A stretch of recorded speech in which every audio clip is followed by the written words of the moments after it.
come a little closer and lend me your ears. Don't worry, you keep yours while I keep mine. In each episode, we'll dig into the major stories, uncover the truth, and retrieve gems from Yada's blog. We'll discuss what's right, bark about what's wrong, wag our tails at the thrill of discovery, and take you on adventures through the exciting world we live in today. So, fasten your curiosity leash and get ready. Right then, coming to you with another episode of the Yada's Vlog on a Blog. Tomorrow's news, disseminated today. Let's dive in. Are you ready to disseminate there, Captain Kirk? Yes. Okay, I'm glad. We're going to start with Miss Hawaiianese Cherokee. So I just love these. She obviously flunked humanity. She cannot imagine why someone would ask her to donate $1. Did I do something nice for humanity? No. That's other people's responsibility. My responsibility is to sit here and hold up this sign that I didn't even write because the printing is a font from AI. Yeah. So I had AI write my sign. And I want to say it's freaking insane that someone would ask me to make a donation to charity. And even in the situation where the corporation is saying, I'll match 2 to 1. Anything you want to give. You want to give $1, then we'll donate 3. But no way you could bother me to ask me to make a contribution to somebody else. Oh my God, no. I'm entitled. I got my Hawaiian Cherokee paid education, my state-funded healthcare.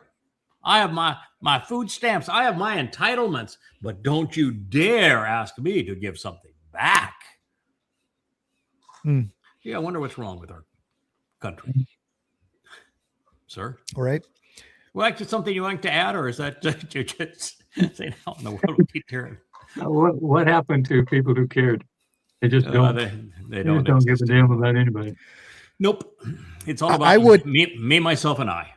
I would leave the corners of my fields, Craig, if I had fields, but I have no fields, so therefore I'm not entitled to obligated to give anything. Right? Do you leave a corner of your lawn unmowed for the animals? At the very least, a corner is unmowed. Yes. Yes. There you go. See, I mow around the thistle so that it blooms and the monarch butterflies have something to eat on all year. You are a charitable man. Yes. Actually, speaking of a charitable man, what percentage of your time, how much of your time do you donate to conveying Yahweh's message and helping other people do it? How much time? Yeah, I probably shouldn't have asked that. I probably should not have asked that question, but it's you don't want to raise now. Enormous volunteer work, right? Sure. I enjoy it. I don't think of it as any burden whatsoever. You know what I mean? No, but you shouldn't, and you really shouldn't, and nor should she. Your life is dedicated to making other lives better. Yeah. Well. Yeah. That's a lesson this generation hasn't learned. They don't even know how to make their own lives better through work. How in the hell they're going to make somebody else's lives better? They're dependents. They become parasites. Parasites don't give; they take. Yeah, You know, when I heard this, my first response was, social media. It's got 1 chance in 100 of being right. It's social media, right? And because here's a guy that's going on. It's beautiful studio there he has there. It's a outside of a gas station, a gas station on one side, phone line or electric line on the other. And he's dressed up special for the occasion. So I figured, this just has to be first-rate information, right? Breaking news. And it's actually Daddy Rant. So you know that it's a credible source, right? So here we are. And, so I said, all right, maybe it's true. It's got a 1 chance in 100 chance of being true. So I did this thing called an online check. I put a question into the query bar. I'm using Brave as a browser. And guess what it came back with? Yep. Trump did leave. The Now, the first time I put it in, it said that Trump left the G7 meeting in Canada in a twit. It said, okay. That's old news. Come forward a year here now. It's currently in France. How about the 2026 G7 summit meeting? Did Trump leave a day early and cancel all of his meetings pursuant to issues related to Israel and Iran? And guess what? He did. So he went in for a day, left, made a fool for himself during that day, left. And he left because there is a major concern in his mind between Iran and Israel. Now, can you imagine if Iran decides that they're going to go after Israel again? Because Israel has been belligerent and said, no, we're not removing our troops from Lebanon. We're not leaving Gaza. In Syria, the wars continue. We're an independent country. You can't tell us what to do. If that derails Trump's surrender, and he has to surrender again. What do you think his response is going to be to Israel? He's going to heal. Already does. Already does, but yes. This being the case, this could be really catastrophic. So we'll have to see what develops through the day and what Trump has to post. But yes, he left the G7 meetings after talking about how wonderful the Iranians were. He said, I had no interest ever in regime change, which is the first thing that he said he was trying to accomplish. So he obviously has a short-term memory issue. But he said, no, they're really bright. Oh, they're great negotiators. Just love them. I have total respect for them. After making another fool of himself. Does no one have a least? I'm sorry. Yeah. So anyway, let's go to our next post because there's a lot. Kirk and I were talking about this earlier. I was watching what they purport to be a live press conference from the G7, and Trump was just talking with Modi like less than an hour ago. At this press conference. So I'm like, when did he leave? Did he come back? I was really confused by this one. Yeah, I am too, because as I said, I Googled it and I found 3 articles that affirmed that he did it. So it wasn't just the AI claiming he did it, but there were multiple articles claiming the same thing, that he left and he canceled specific meetings. But if he's sitting down with Modi, then he is still there, and maybe he left to resolve a problem and he told Netanyahu, you're an effing idiot, sit down and shut up, and you're embarrassing me and the rest of the world. And that was it. Well, it's a lot of media reporting. Interesting time. Now you can play this clip because it's a really short clip. He's kind of funny. Trump has got to be the first president who spent $30 billion to win the same war 30 times and then paid the loser $300 billion for the ceasefire. The art of the deal. Trump has got to be the first. Facts is facts. Facts are facts. Pretty much sums it up, doesn't it? Pretty much sums it up. So I give the guy in the tie-dye yellow shirt props. Yeah. He's got it. Another one that dresses for his program. Yeah, of course. Yeah, and I'm here to give fashion advice. That's it's important that you realize. I'm trying the tropics. You got to look tropical. Yeah. He's got it. Trump squandered $30 billion of U.S. taxpayer money, exercising his military, Department of War, so that he could claim victory 30 times in a war that he lost, and then pay the said losers of that war $300 billion. Yep. That's the art of the deal, all right. Or maybe the art of the steal. Yeah. He needs a leash. Yeah. All right. So they're trying to figure out what's going on here. And this particular fellow, I think is probably worth even listening to what he has to say, because what he is talking about here is that that the Iranians, who are Persians, recognized that Trump was mentally deranged, that he has very serious psychiatric issues. And that so they decided they would deploy a full cadre of psychologists to analyze his mental illness and devise talking points that would play to that mental illness. And that's how they re-engaged with him, diagnosing the fact that he was mentally ill and crafting a deal that would play to someone who was mentally ill, who has no ability to focus on anything, won't read anything. He has no idea, by the way, what he signed. No. Yeah, absolutely. I mean, he's clueless. He's absolutely clueless as to what he signed. They played him. So let's listen to the clip because it's really an interesting deal. Iranian sources told me the Iranian side added senior psychologists to their negotiating team to review the communications that they were going to be sending to the mediators to give to Trump. The Iranians believe that Trump is legitimately mentally ill and is operating in an impaired mental state. And they didn't say this as a joke. They didn't say this with any lightness. They said, we recognize that we are dealing with a mentally incapacitated individual, and we've had senior psychologists work up a psychological profile of what they think is going on with Trump's brain. And so we started to cater our messages by running them past senior psychologists before delivering them to Trump. And they said that we started to then see some progress. They almost talked about it like a clinical sense, like they're dealing with a patient. Iranian sources told me... That's it. Like they're dealing with a patient. I mean, a psychotic individual, that he is mentally ill. Now, it is true that Trump is mentally ill. He is a psychopath, which is probably the single worst form of mental illness.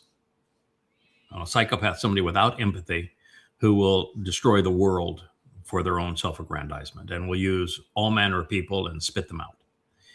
He is a malignant narcissist. We've known that for a very long time.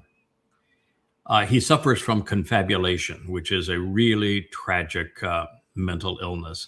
A confabulator is someone who believes and says things that have no correlation to reality. And so those three things are absolutely certain. We are the first to prove through the prophets that he is also demon possessed, and it's not any ordinary demon. He's the first person in human history to actually be possessed by Satan.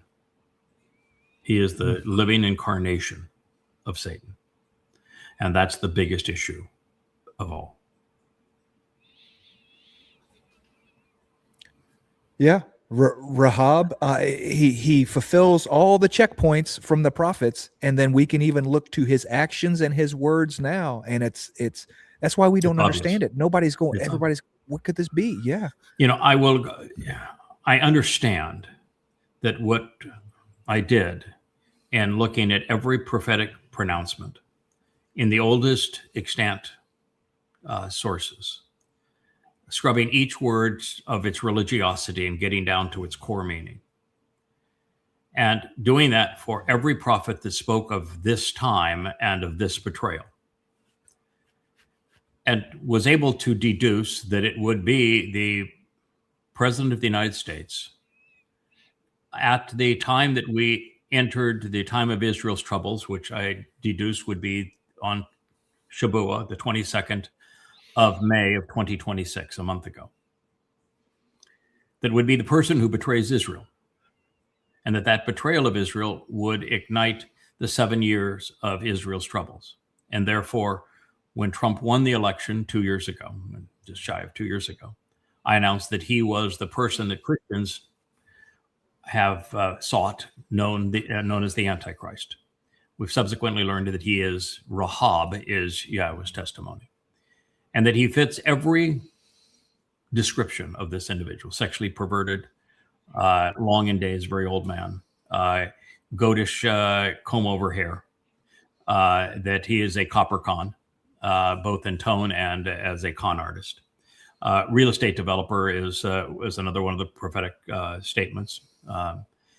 Grossly egomaniacal, sexually perverted, again, as we know.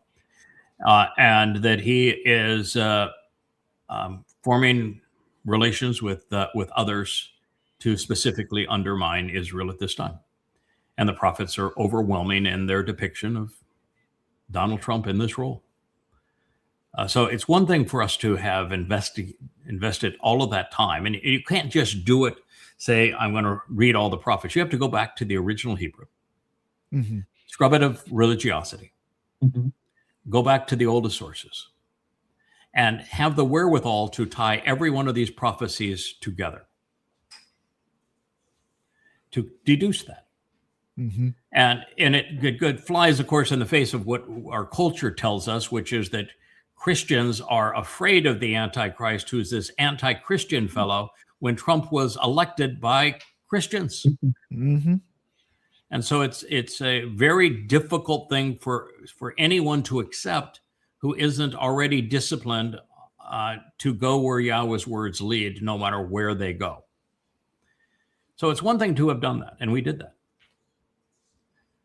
It's another thing that when somebody has done it for you, and then Trump proves with every word that comes out of his mouth that he is indeed demon-possessed and that he is the great betrayer, and you still can't get Israel's attention, what does that say? Well, we know that GDR had the highest readership per capita in Iran through that its time. I wonder if they had a little ping and decided to go ahead and read the Babel series to read Satan's playbook. You know, these psychologists are like, hey, this guy knows what he's talking about. Maybe we should read anything else that can support us, help us out. Too bad we can't get readership in Israel. Yes, because Israel is being destroyed right before our eyes. So is America. So is the world. We're going to get to the MOU before long. It's one of the. I think I have 2 posts that detail the entire thing. It was released yesterday evening by guess who? Guess who released it? Because Trump has done everything he can to hide it so he can lie about it. And he wanted to be able to lie about it through the G7 summit and set the whole thing up under his confabulation and did not want it published. Guess who published it? Iran. Why we have a copy? You know why we have a copy of it? Was the Iran? Iranians? No, no, God, no. The Iranians don't want it known. Saudi Arabia. Oh, MBS. And so what does that tell you? I know what it tells me. MBS is pissed. He is absolutely livid at what Trump did. That's why he released it. And they released it without comment. All right, we have a fun one here, and as a practical guy, I thought you'd appreciate this. Who would have thought, at things that is just as simple as a bucket, that somebody could make a better bucket? But and I've seen this video a couple of times over the years, and I want to tell you, every time I see it, I say, okay, well, that's really smart. I've had every one of those problems with a bucket. You solved them all. Congratulations. Let's go ahead and play, because this is the bucket of buckets. We want to be a full service provider here. They'll never vacuum together. You'll never have to fight 2 buckets apart. We stuffed 6 features in this bucket that a regular 5-gallon bucket does not have in. The first feature is a dustpan. You can see right there for sweeping up debris at the job site around home. The second feature, a standard 9-inch roller, will go all the way down to the bottom for a paint roller tray. Absolutely clever. The third feature is a built-in pour spout, so you can have a nice controlled and smooth Gotta have that too. The fourth feature, we elevated the floor so your fingertips have a much more comfortable area to grab onto when you're pouring something heavy. Our fifth feature, we have exterior as well as engraved interior measurement markings. The sixth feature, because the way that multi-pill is shaped, it allows air all the way down. They'll never vacuum together. You'll never have to fight 2 buckets apart.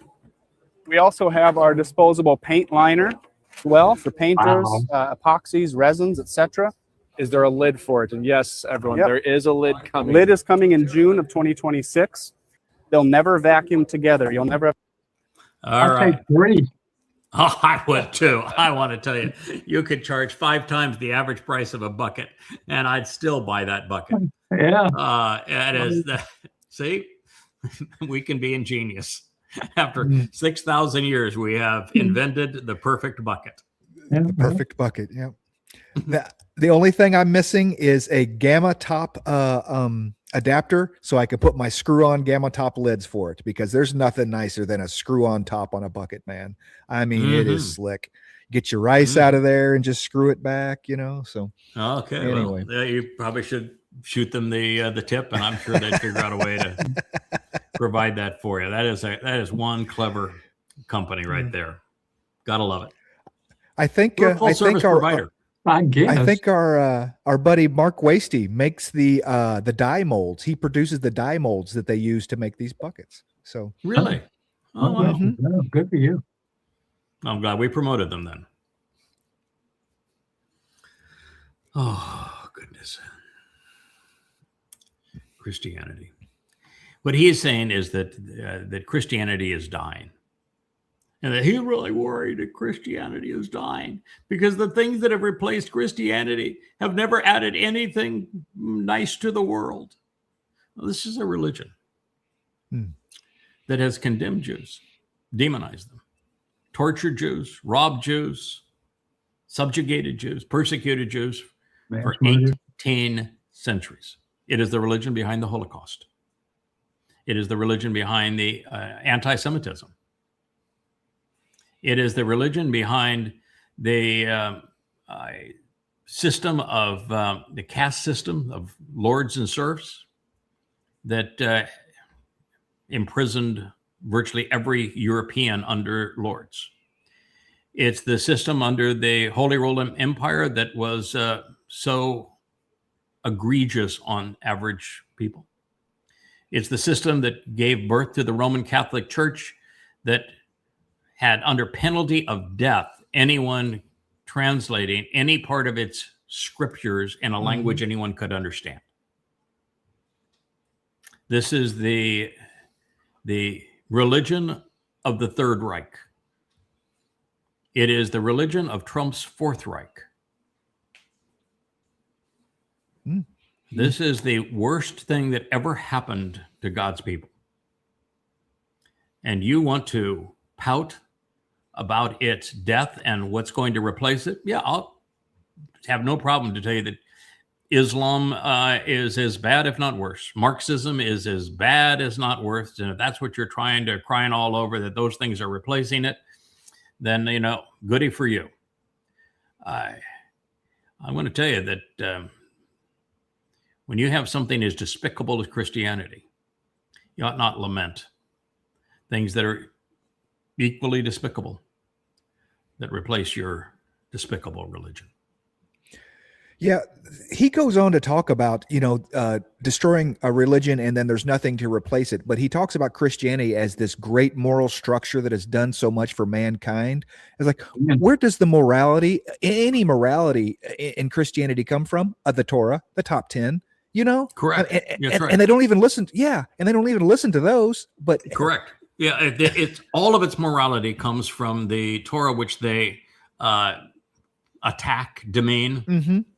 And the entire religion itself is based on a lie. So if your religion is based on identity theft, and your religion is based on a false God, you turn God into a man, and then you have a God so feeble that men can kill him, and then you blame other people for killing your God, and you steal all of their inheritance.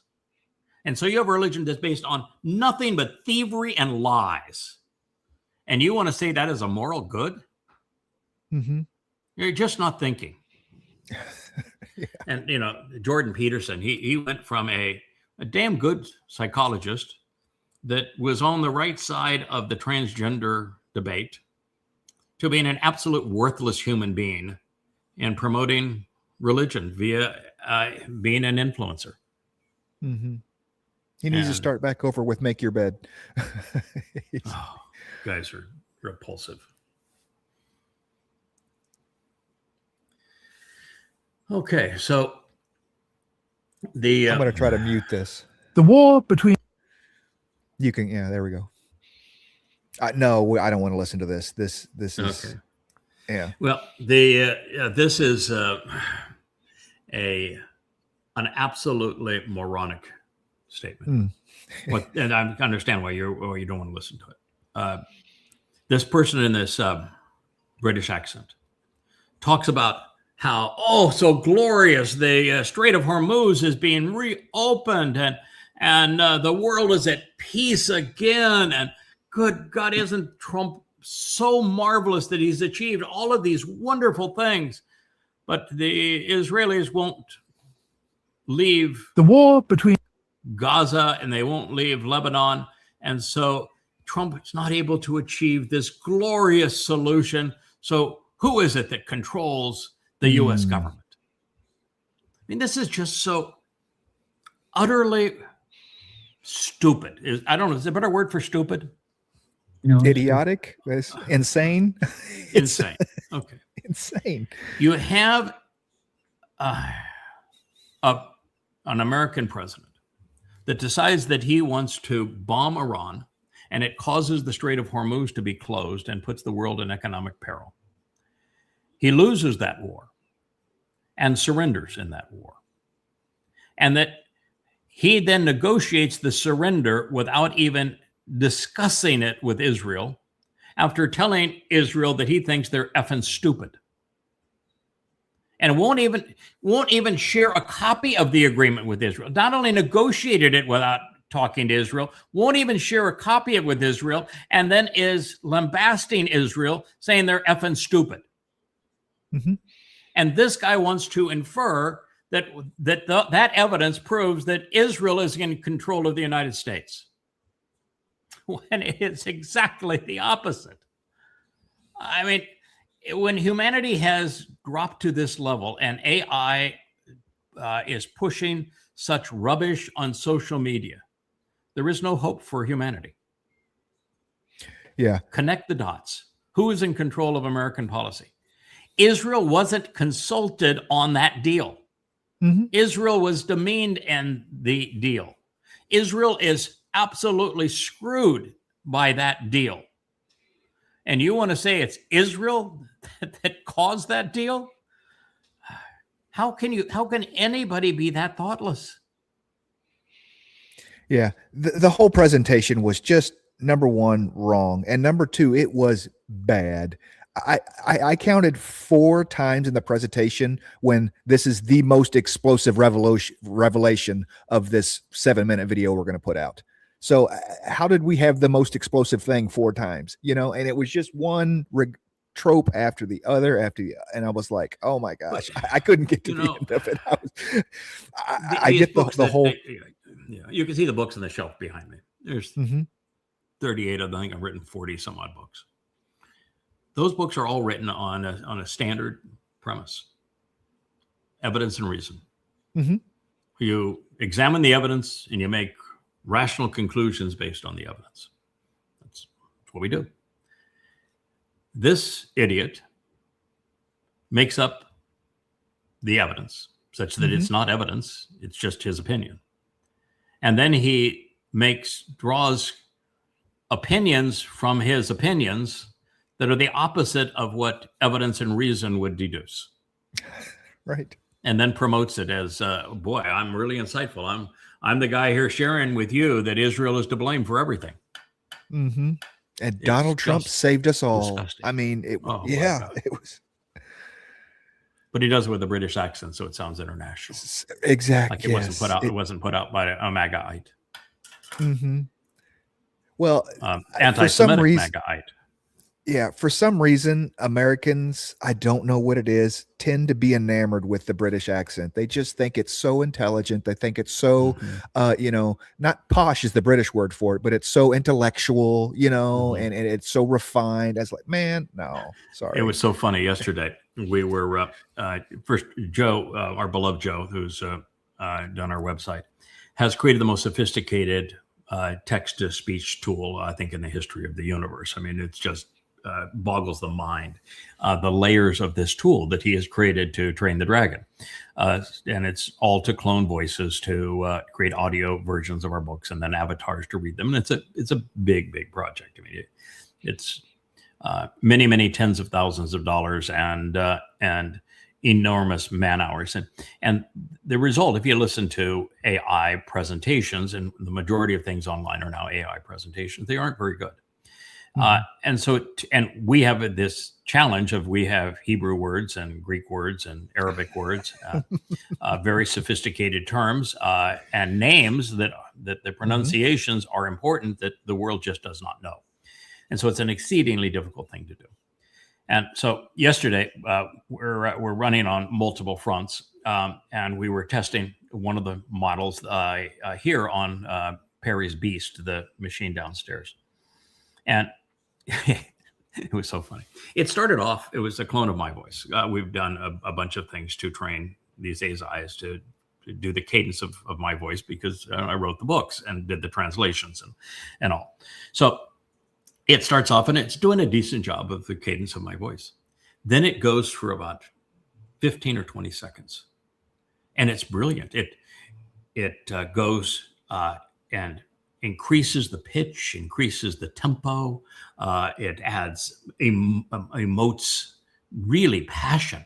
And you're going, holy mackerel, I did not know that was even possible to get an AI to be interesting, so that, if you're sharing a long program, you'll notice that I go from slow to fast to quiet to louder to pretty much of a monotone to very impassioned, because you can't stay impassioned the whole time or at the same pace the whole time or the same level of sound the whole time without absolutely putting people to sleep. So you have to know how to change your tone and cadence in a delivery, particularly if you're going to have. Oh, you changed your tone. Long. So it went into this changed tone. I was saying, wow, this is really spectacular. This is what a winner. And 15 seconds later. Hello, Governor. Hello, Governor. Well, we're going to talk about Yahweh. And here are my thoughts on Yahweh. And it went through a full-on British accent.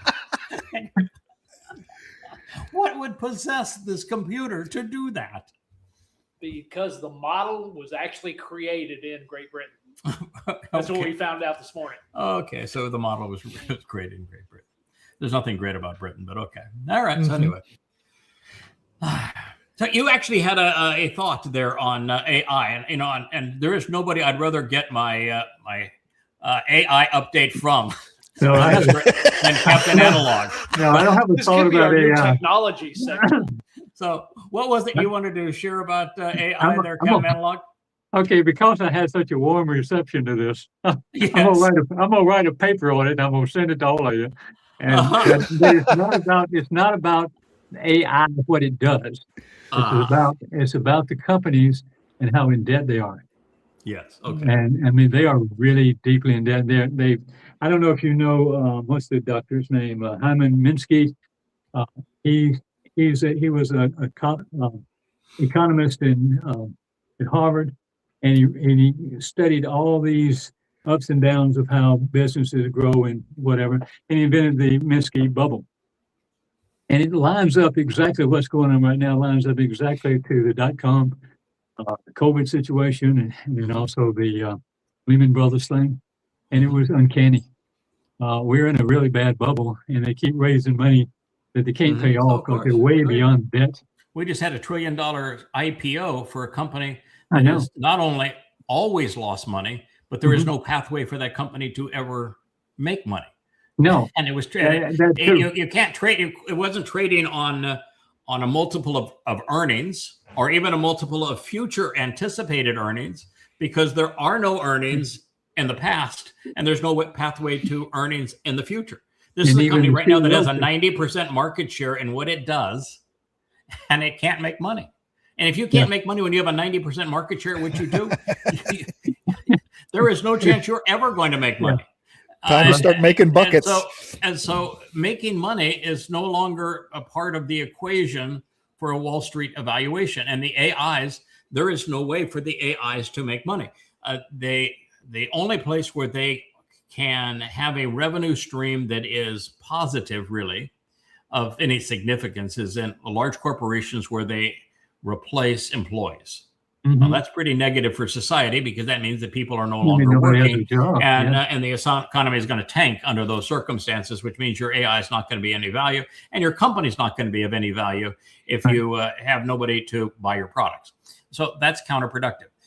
And the other is government, because government is using it like Grok was used.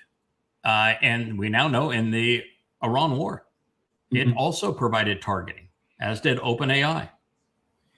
So it's being used to destroy and to kill, and being used to destroy and to kill jobs. People and jobs is what it's being used to kill. Those are the only places where it can actually make some money, and both of which is a self-defeating system. You make money doing any one of those two things, and pretty soon you don't have any place to. Yeah, you destroyed your customers, so you don't have any money to make. But no, there's no hope for AI ever being a consumer product, ever. Yeah, the only source is they sell it to the government, military. Right. Yeah, and the chips they run on and the data centers they run on are just so prohibitively expensive into the billions and billions of dollars. There is no path to profitability. So, why these stunning evaluations for a company that loot money? It's it all gets down to, you have in America an economy that is based strictly on a belief system, that debt note that you have in your pocket that you think of as a dollar and has worth is actually a promissory note. It's a debt instrument. And the country is over $40 trillion in debt and has no one to buy the debt. They cannot cycle the debt. They can't fund new debt. And all they are left to do is to create the illusion of funding through quantitative easing, which it just continues to destroy the value of the currency. Yeah, just print money. So we're in a position where even the US is run on the same principle of psychosis, of mass delusion, which is what the stock market is now. It's mass delusion. The SpaceX IPO, the pricing of Tesla in the market. It's mass delusion. It's mass hysteria. Well, and that doesn't work well for a long time. AI itself is kind of the same thing. There is this idea in the government, in business, that if you're not using AI, you're not on the edge of the future, and you can't be competitive, right? So you need to invest in AI just in case it turns into something, so that you can maintain your competitive edge. Yeah. When I don't know that it gives any competitive edge to a team of people, not in business. I will tell you that I only use it in one way, which is that I have to present these things for our Vlog on the Vlog. And so I try to do a quick fact check. And if I use AI, the first answer I get from AI is wrong 90% of the time. And then I know that was not right. So I'll try to refine the question and prompt it to go again. And I'll get an answer that's right about 50% of the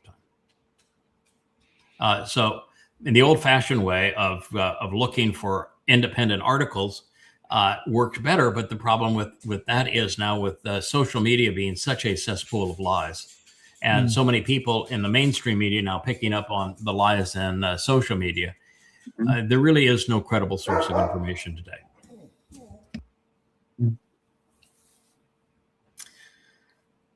All right, he's going to let the dogs and he has done so. Let's go to our next post there, my friend.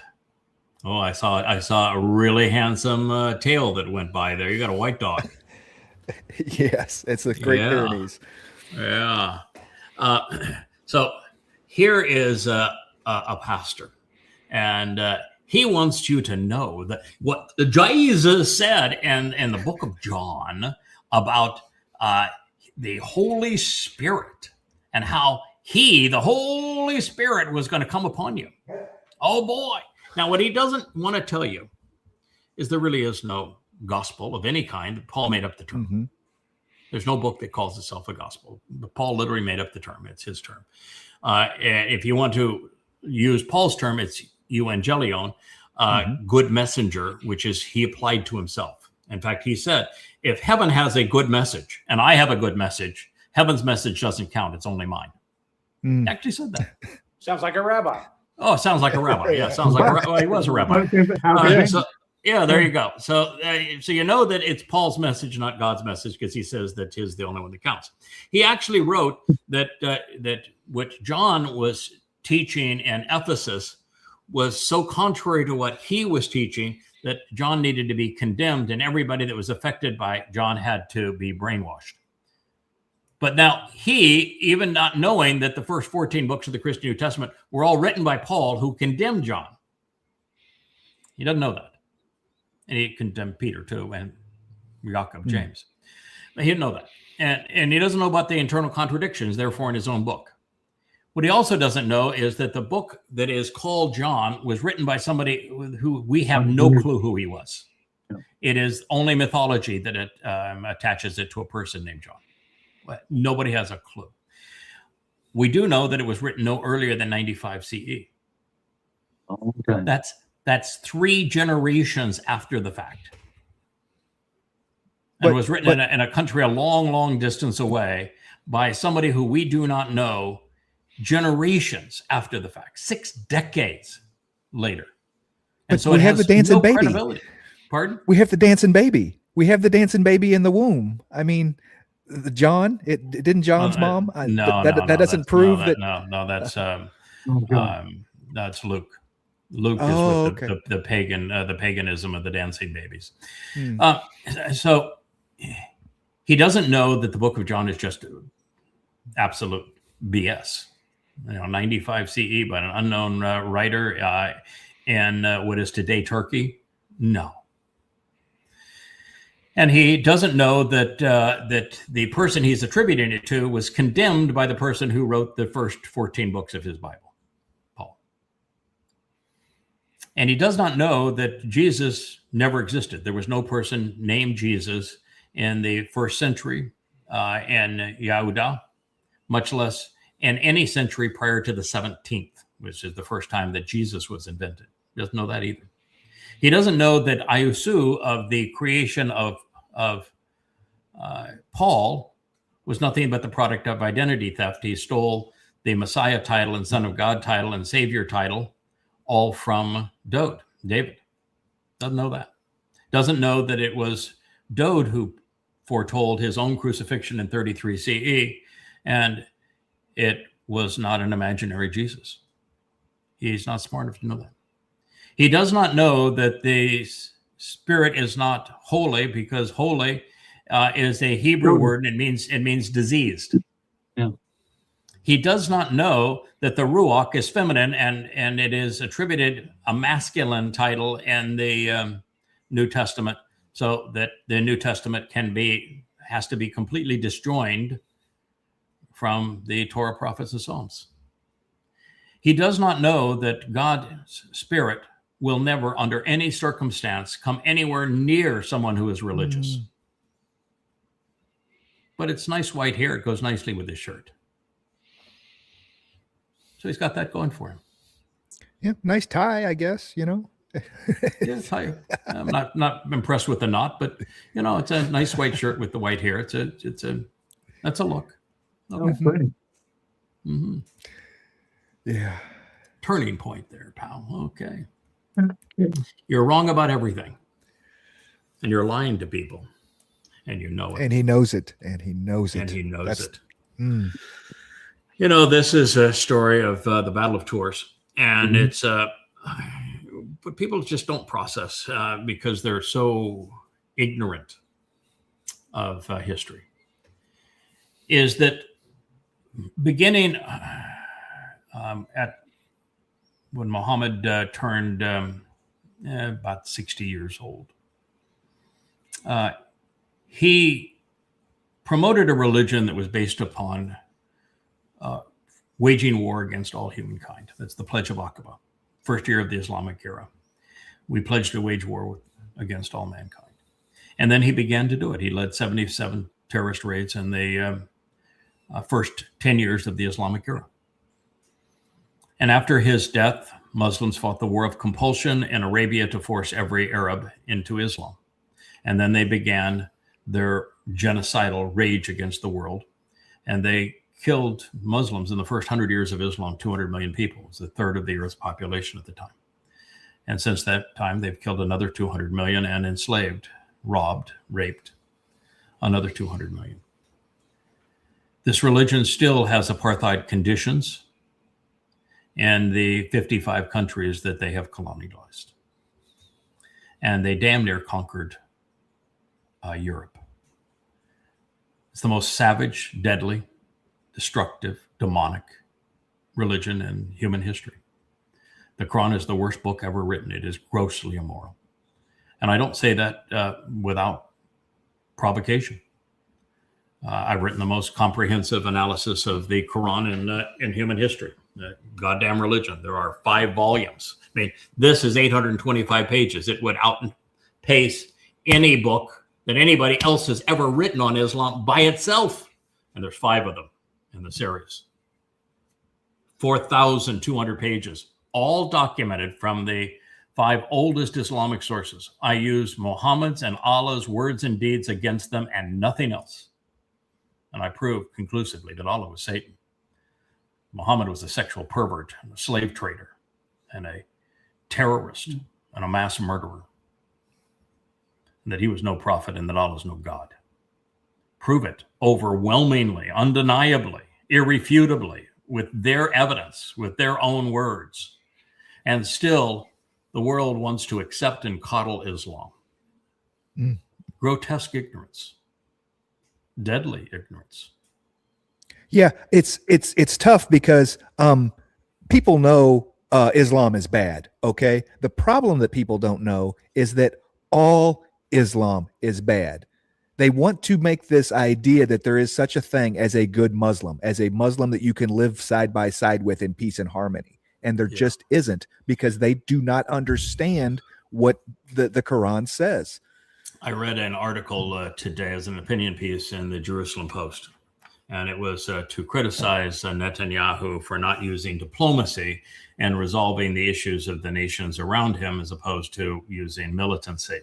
And they said, you know, we had this golden opportunity to negotiate with people we consider to be our enemies and to form mutually beneficial agreements and to eliminate the extremism amongst the inhabitants in our area. We didn't call them Muslims, but we had the opportunity to eliminate extremism and have a diplomatic peace.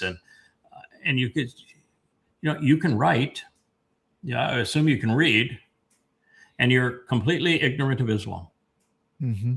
You don't know that there has never been and will never be a deal with a Muslim that's binding on the Muslim.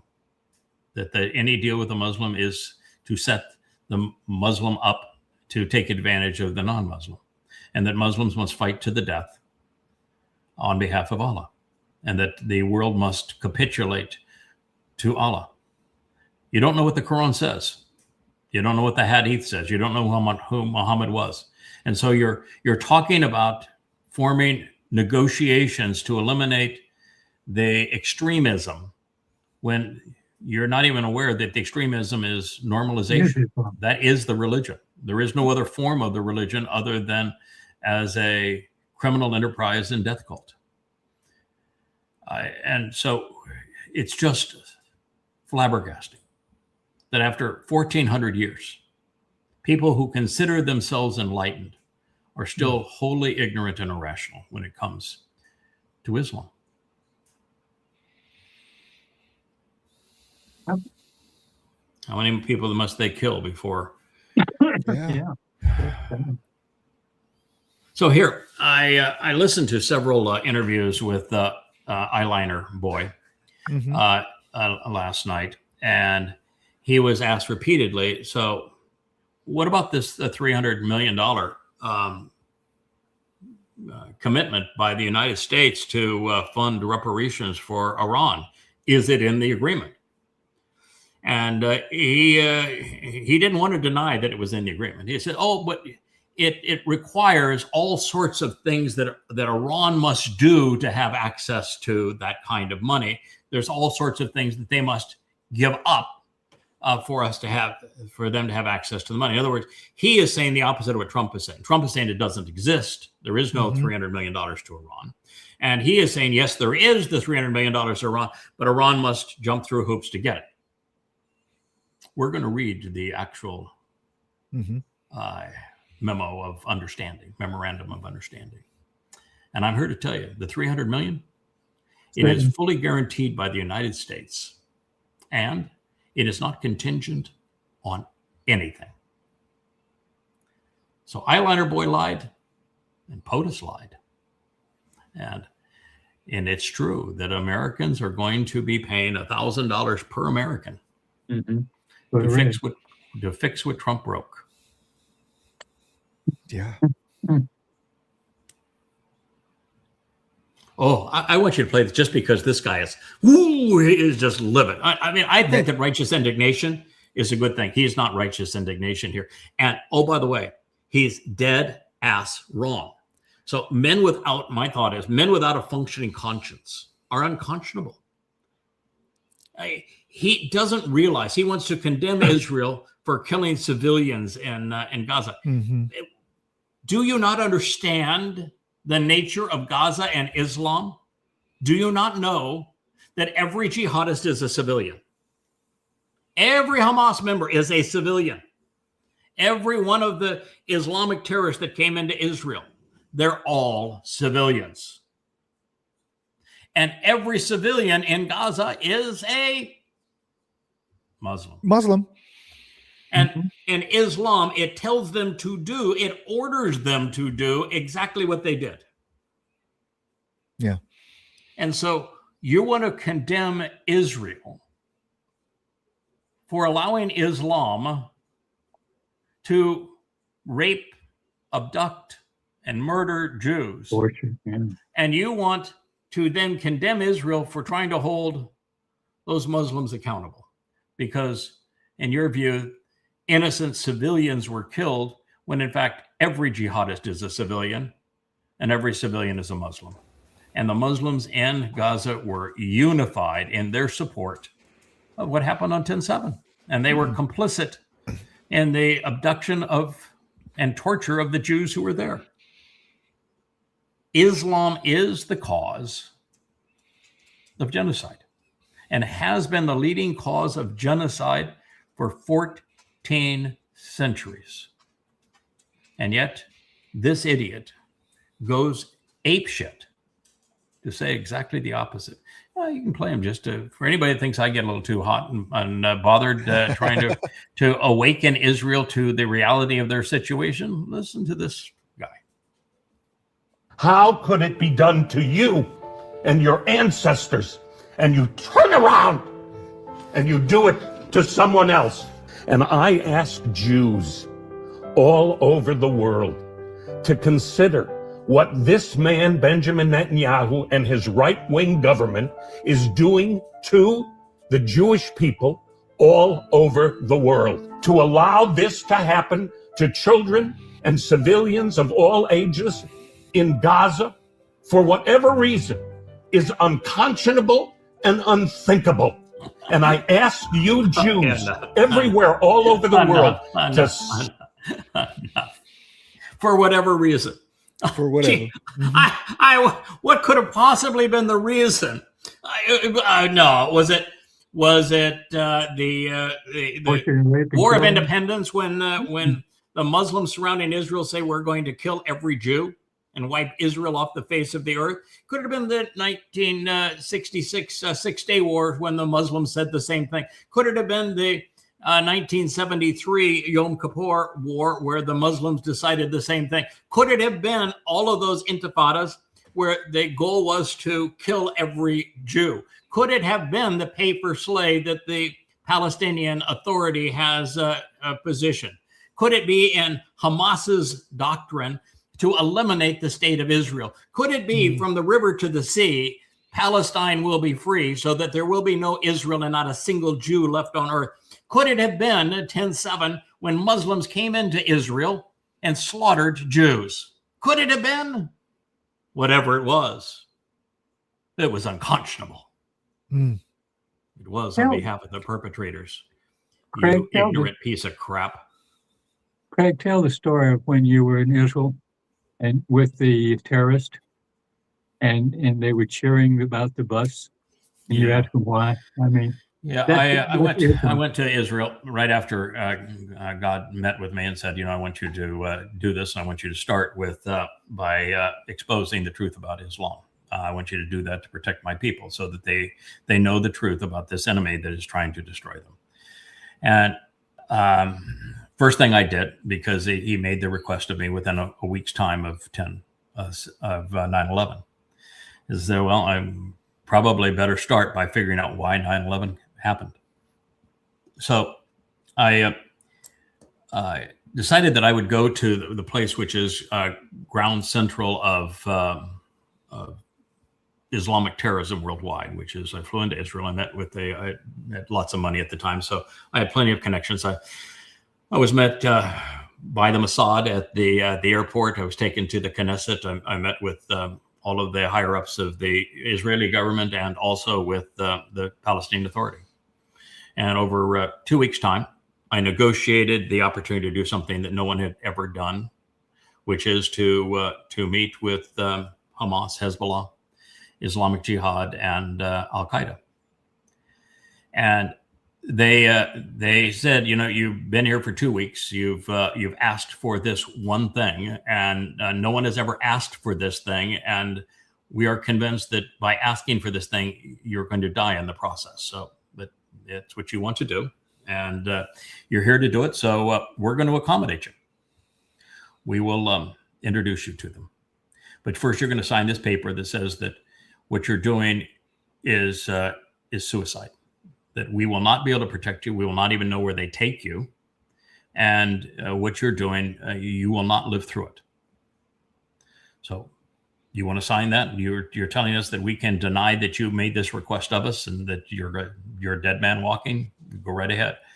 The Mossad agent assigned to me said, if you're not on God's mission, you are dead. And they took me to the border. And I was picked up, I was blindfolded. I was driven at gunpoint and taken into a dungeon with a single light in the middle of that room. And over the course of the next 4 to 6 hours, I met with Hamas, Islamic Jihad, Al Qaeda, Hezbollah. About halfway through, the group that I was meeting with, and I tell this whole story of every detail of that meeting in the book Tea with Terrorists. About halfway through was Islamic Jihad. And 4 operatives came in. They were all in really nicely tailored uniforms. And they were all carrying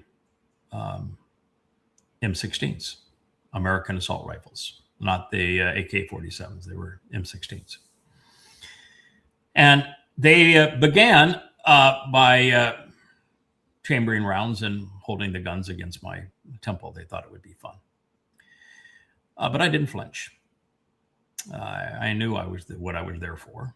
And so I began to ask them probing questions.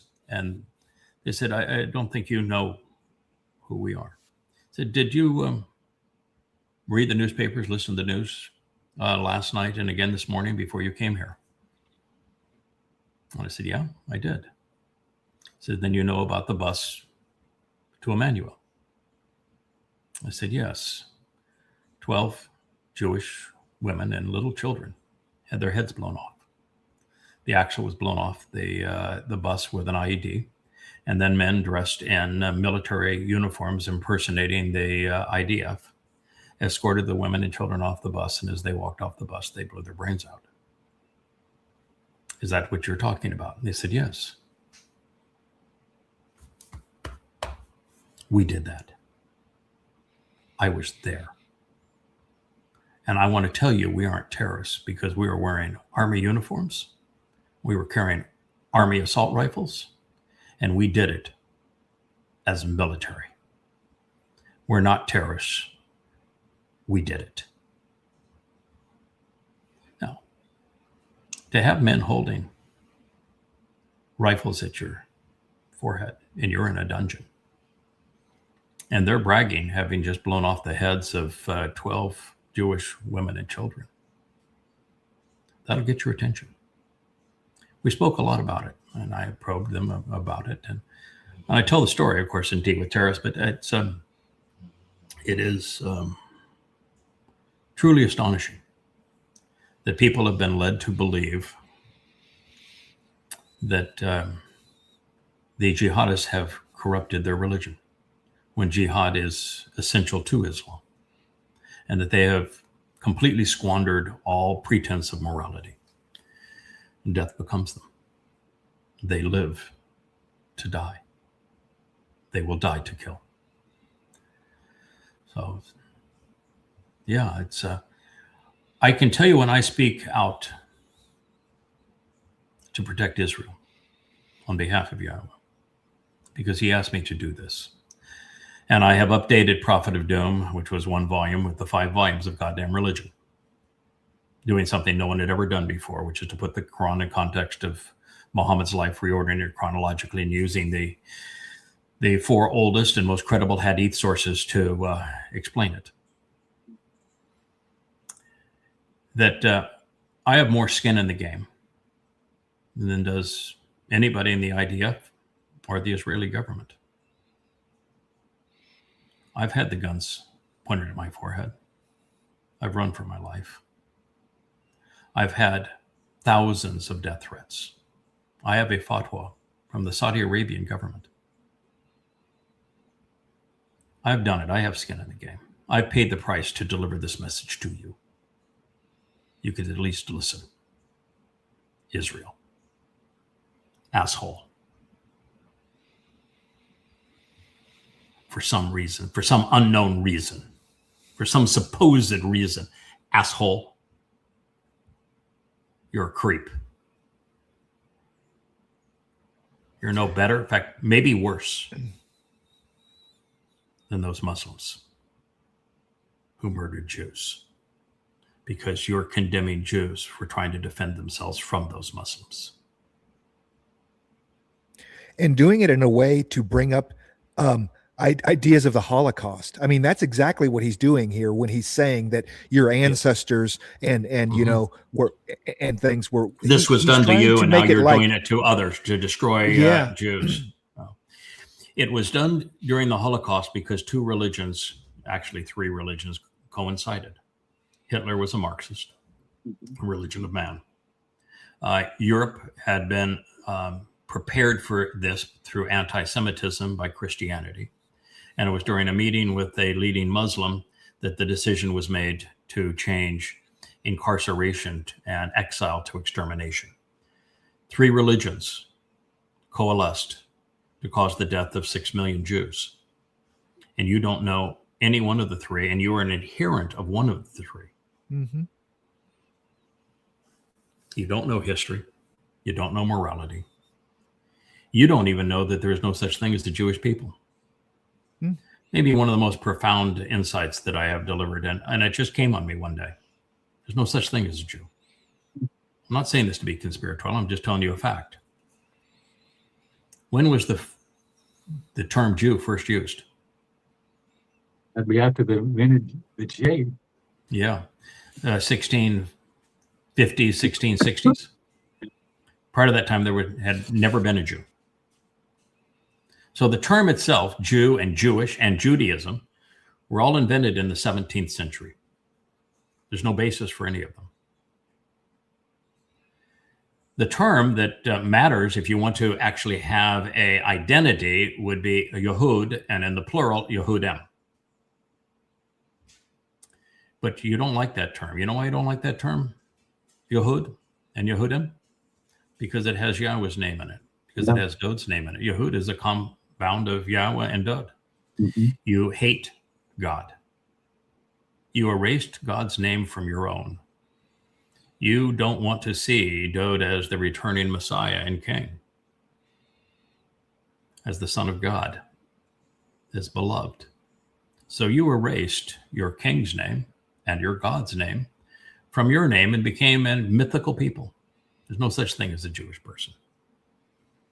There are Yehud, beloved of Yah, but there's not 50 of them on the planet today that fit that title. And even then, it's 1/12 of Yisrael. 1/12. Yisrael is also a naming convention. It's not an ethnicity. Abraham wasn't a Israelite. He was a Babylonian. Sarah wasn't a Israelite. She was Babylonian. Yishak was therefore Babylonian. Yishak went off and married Rebekah. She was of the same family line as Sarah and Abraham. Therefore, Esau, who you want to see as estranged and not Jewish, and Jacob, they were both Babylonians, and they were brothers. Esau is a brother of Jacob. Jacob went off and married 2 Babylonians. Laban was a descendant of same family of Abraham and Sarah. And so you've got another marriage between Babylonians. And so their 12 sons were all Babylonian. One of those sons they gave the name of Yehud, beloved of Yah. And then Jacob gained the pseudonym of Yisrael. And he was given the pseudonym of Yisrael because it fit him and it fits Israel. It's a name that is based upon Sarah's name and God's title. Ish, meaning individuals, Sarah.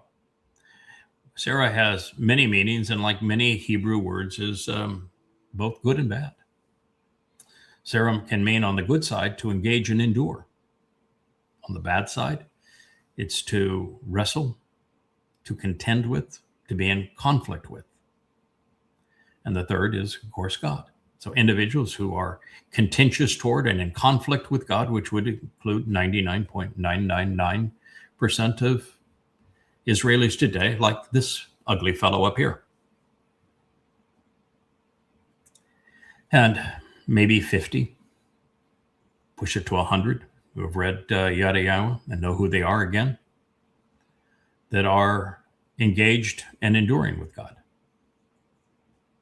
And that is the only term that matters unless you are a specific tribe and you can demonstrate that you are a derivative of Yahud as one of the 12 sons, which probably is impossible. And so to pretend that there's a race called Jews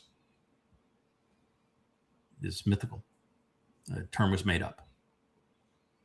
It has no more validity than Palestine does. Palestine is nothing but an ethnic slur. It has no basis in history or fact. Jew has no basis in history or fact. You need to know who you are, and then you need to know why you are no longer what you were, because you were Yehud. You were Yisrael, and you're not anymore. Why not? Why did you erase Yahweh's name? Why did you erase Dod's name? What did you lose when you did so? Do you have any chance of surviving the next 7 years if you continue to do so?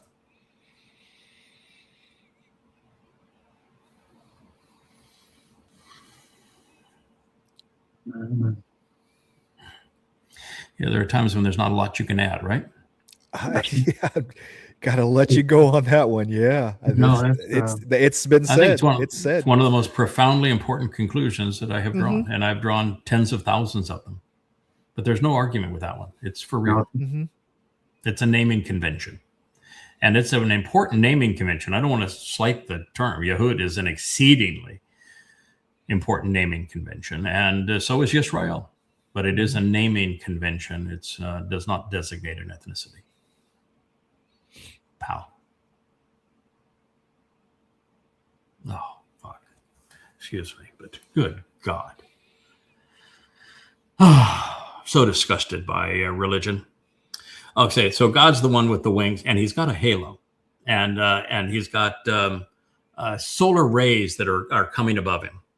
Looks like he's getting ready to throw a thunderbolt too. I mean, there's a lightning coming out of his head. Thor and Zeus with the thunderbolt, and the halo, which is the sun gods of ancient past.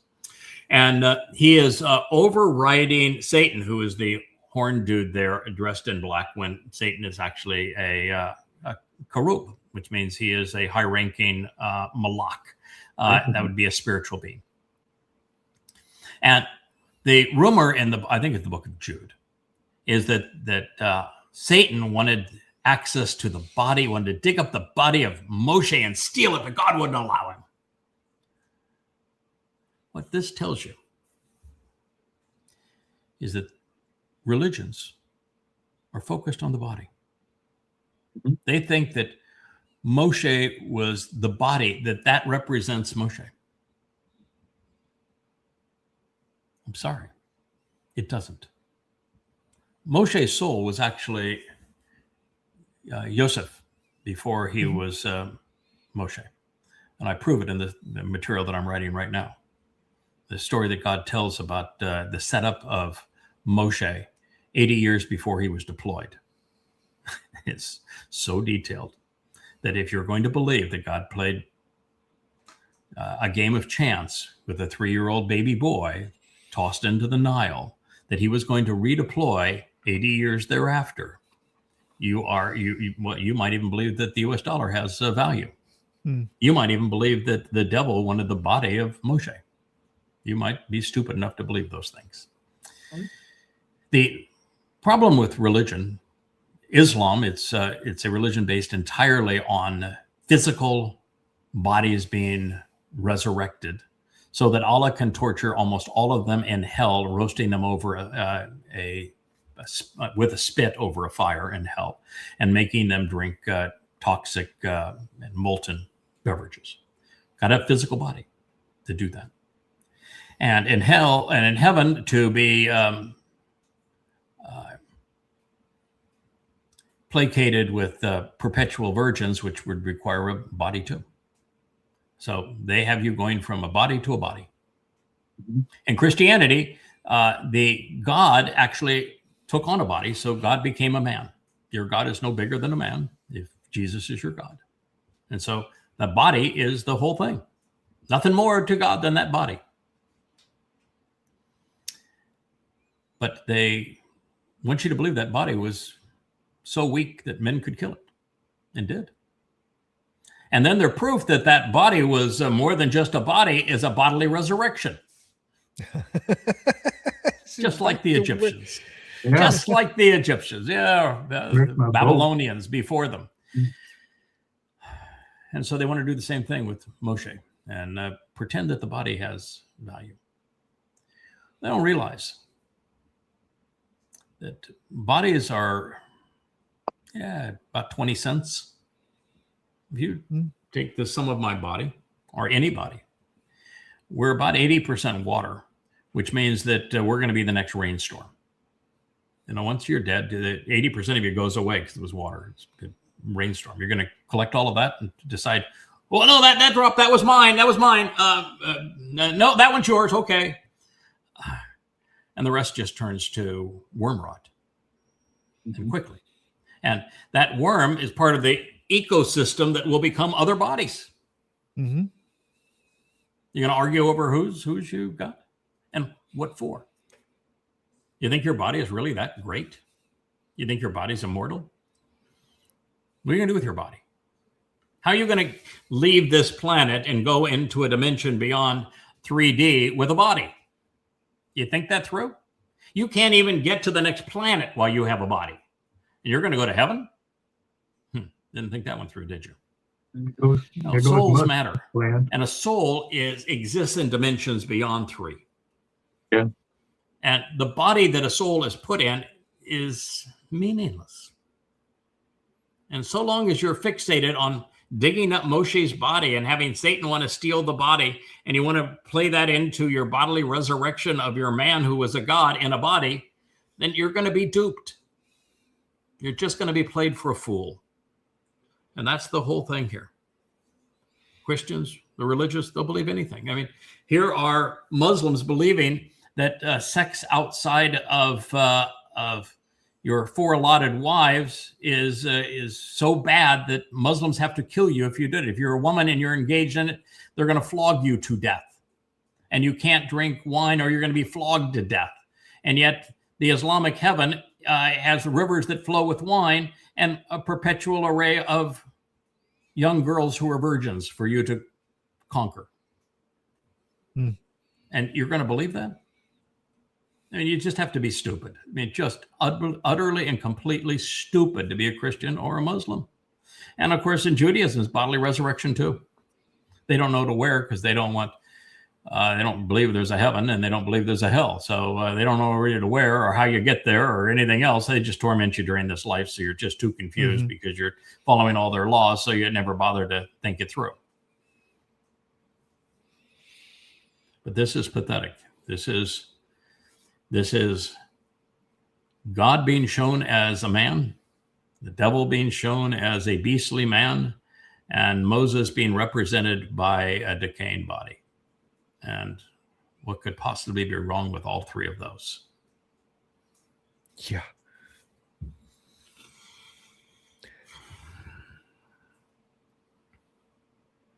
Yeah, that's a largely accurate narration. I just put it there. We can people can go to the yadayah.com site and go to the vlog page and bring this up, and they can listen to it. It actually is a fairly accurate and evaluation.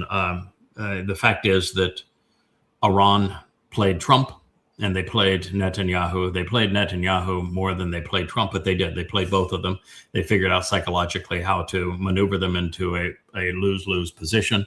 And Iran absolutely pushed both Donald Trump and Benjamin Netanyahu into a corner that is completely destructive to their countries.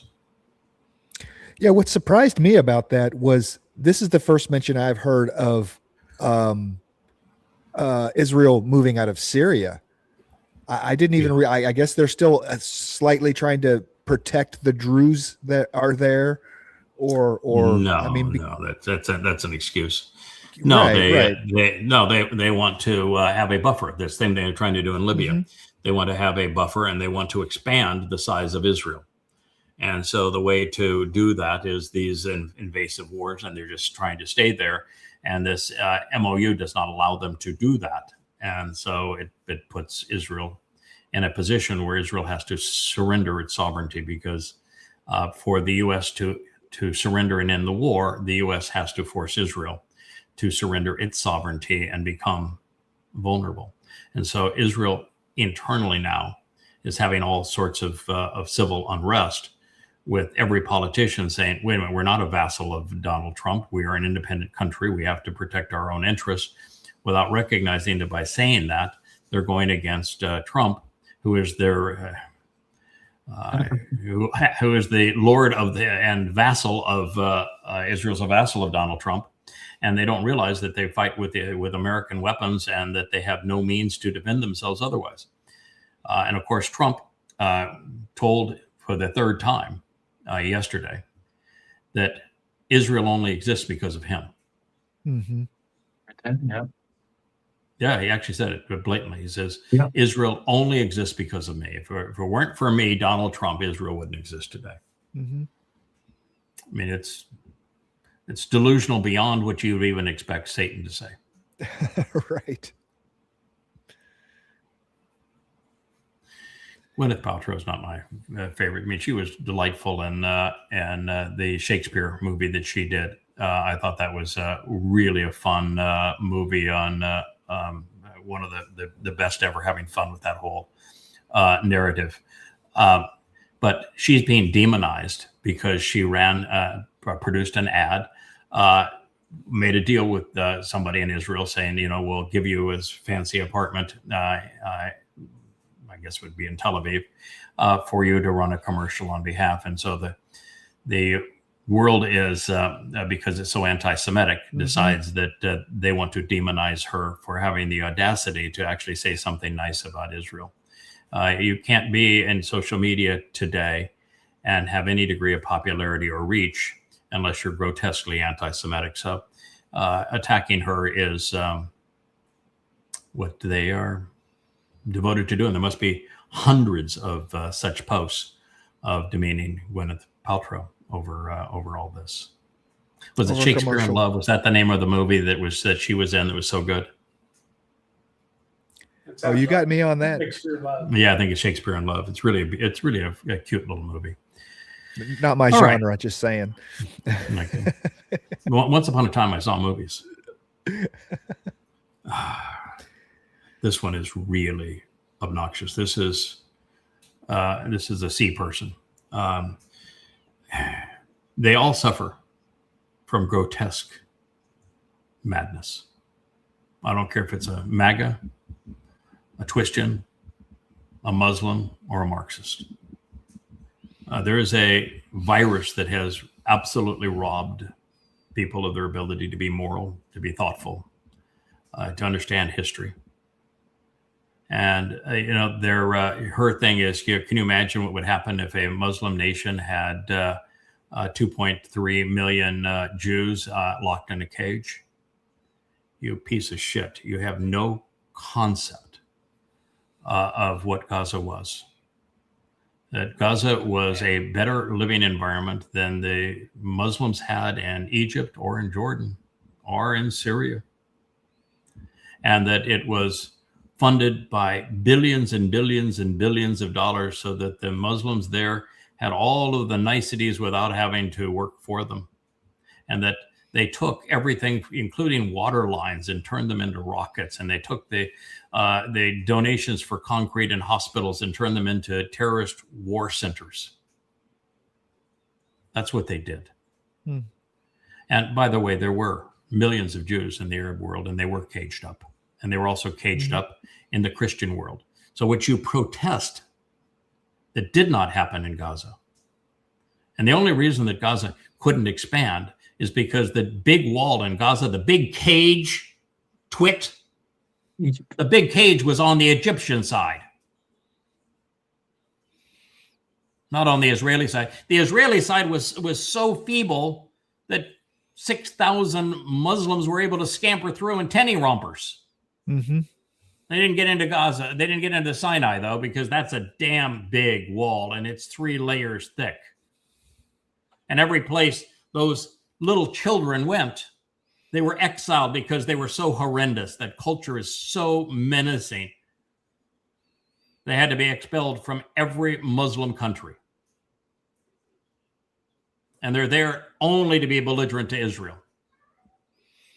And Israelis went from 2 to 3 million people in Islamic countries in 1948 to essentially zero. Total apartheid. And even while they were there, they were subject to apartheid. They were locked up in ghettos. And while Jews were in Europe, little white face, pale face, they were locked up in shuttles and ghettos and then abused by the Christians. What you condemn Israel of, you have done. The world has gone absolutely mad, and the lies are so pervasive, and twits like this promote them so often that you become a influencer if you can parrot the same racial slurs. Mm-hmm. And call it a moral compass right there at the bottom. That our branding. What a piece right? of shit. Yeah. Muslim bigotry. Muslim bigotry is read the damn Quran. Look what happened in those 55 Islamic majority countries. You want to know what bigotry is? Read them. Read what happened in the first 100 years of Islam with the rapes and the murders and the plunder. You want to know what bigotry is? Yeah. Wake up. Get your head out of your tush. And this woman wouldn't last 5 minutes anywhere in the Muslim world without security or money. She wouldn't. Yep. I mean, she'd be enslaved. She'd be. Yep. Yeah. You know what they do with white women in Saudi Arabia? They bring them in as models, or what they do with the workers from around the world and all of the Arab Muslim fiefdoms. They steal their passports. They torture them. They abuse them. They treat them like slaves.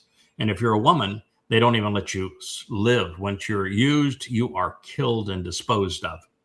But don't worry about Muslim bigotry, sweetheart. Nah. You want to skip down to the MOU? Yeah, let's do it. Oh, you can read it. It'll be there. All right. Okay. This is the actual MOU. We need to, people want to know what it was that the dumpster agreed to. Here we go.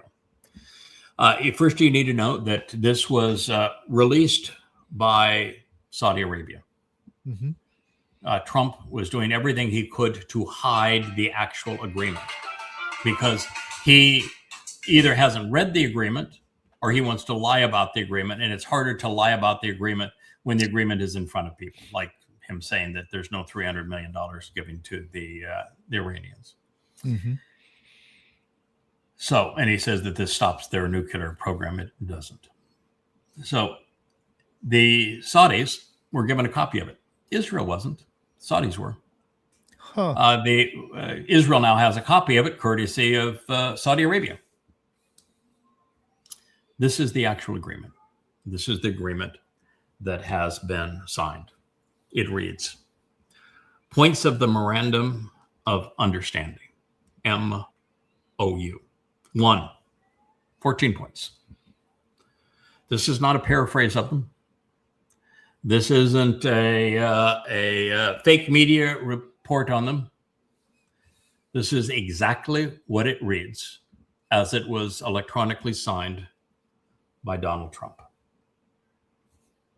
1, Iran and the U.S. declare an immediate and permanent end to the war on all fronts, including Lebanon, and will not launch any hostile action against each other and will refrain from the threat or the use of force against each other. First sentence. Donald's done. First sentence, death to Israel. That this is the end to the war on all fronts, including Lebanon. And you might say, hey, man, Israel wasn't a party to this, and Iran doesn't control Lebanon.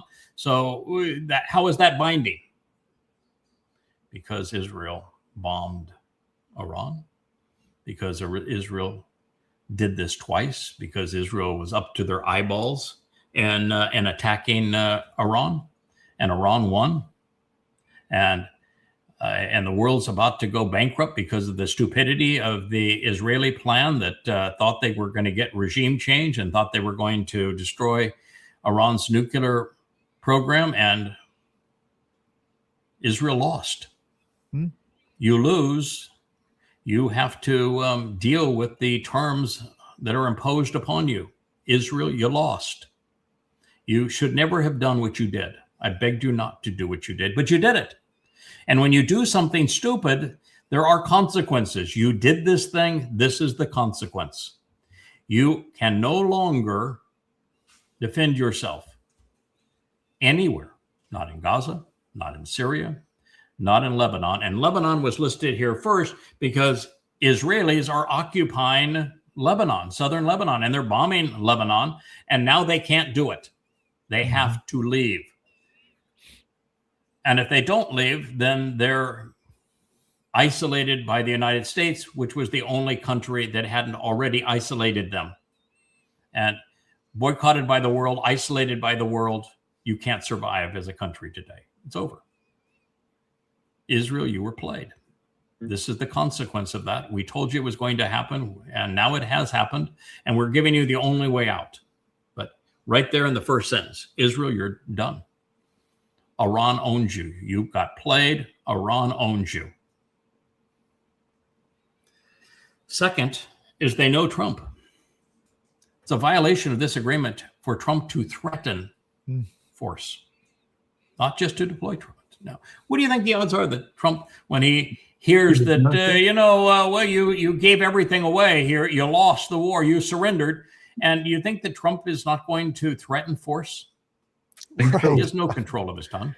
No. He's going to be in violation of this instantly. And then the Iranians will have all manner of additional leverage on him. 2, the two countries will respect each other's sovereignty and territorial integrity and refrain from interfering in each other's internal affairs. That is one-sided. Iran never involved itself in invasion of the United States, or trying to take U.S. territory, or regime change in the United States. But that's all that America has done for the last 50 years. They can't even get a soccer team into the United States. How can the Iranians interfere in anything in the United States? Yes. This is strictly to say CIA and America, stop with the regime change, stop interfering with Iranian internal affairs. Just like the first point, with the inclusion of Lebanon and with the inclusion of threats and force, it is entirely a dictatorial surrender point perpetrated by Iran towards the U.S. So number one is the U.S. is surrendering. We're not going to use force anymore. We can't even threaten force anymore. And the only ally the U.S. has left in the world is now vulnerable and isolated and essentially destroyed. And number two, the U.S. can't use its favorite tactic, which is regime change. Number three, there will be a negotiation to reach final agreement with a maximum period of 60 days, extendable by mutual consent. So this is an agreement on the points that it makes, but there will also be a final agreement on the unresolved issues. Number three. That's number three. Number four, immediately, not contingent. You're familiar with the word immediately? Immediately upon the signing of this memorandum of understanding. You see the parenthetical there? Which has already happened. It was signed electronically by Trump and by Vance. So immediately upon the signing of this memorandum of understanding, which is past tense, the U.S. will lift its blockade of the Strait of Hormuz and prevent any interference against Iranian shipping.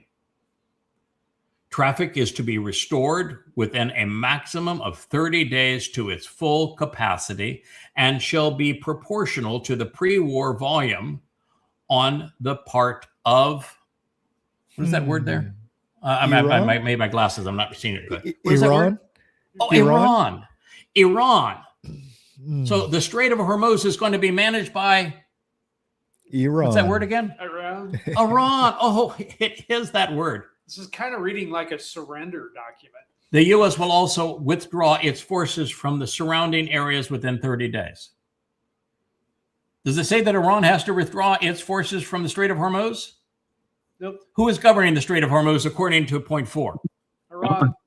Does it say that the Iranians will not charge fees, insurance, good guy environmental contributions, charities? Does it say that, is there any limit on what Iran can do in the Strait of Hormuz here? Nope. Not a one. Nope. Other than they're going to make it possible for there to be the same number of ships, which is in their best interest, but under Iranian control, without any constraints on how they go about doing it, or any removal of any military assets Iran has in the Strait of Hormuz, other than mines. Right? That is total and complete surrender there. And the U.S. will also withdraw its forces from the surrounding areas. Would you say that UAE was a surrounding area? I would. Oh, yeah. How about Saudi Arabia?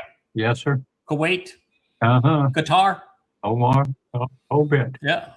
Yeah. So, goodbye, America. Yeah, we're done. When you surrender, you have to retreat. Goodbye, America. You're done.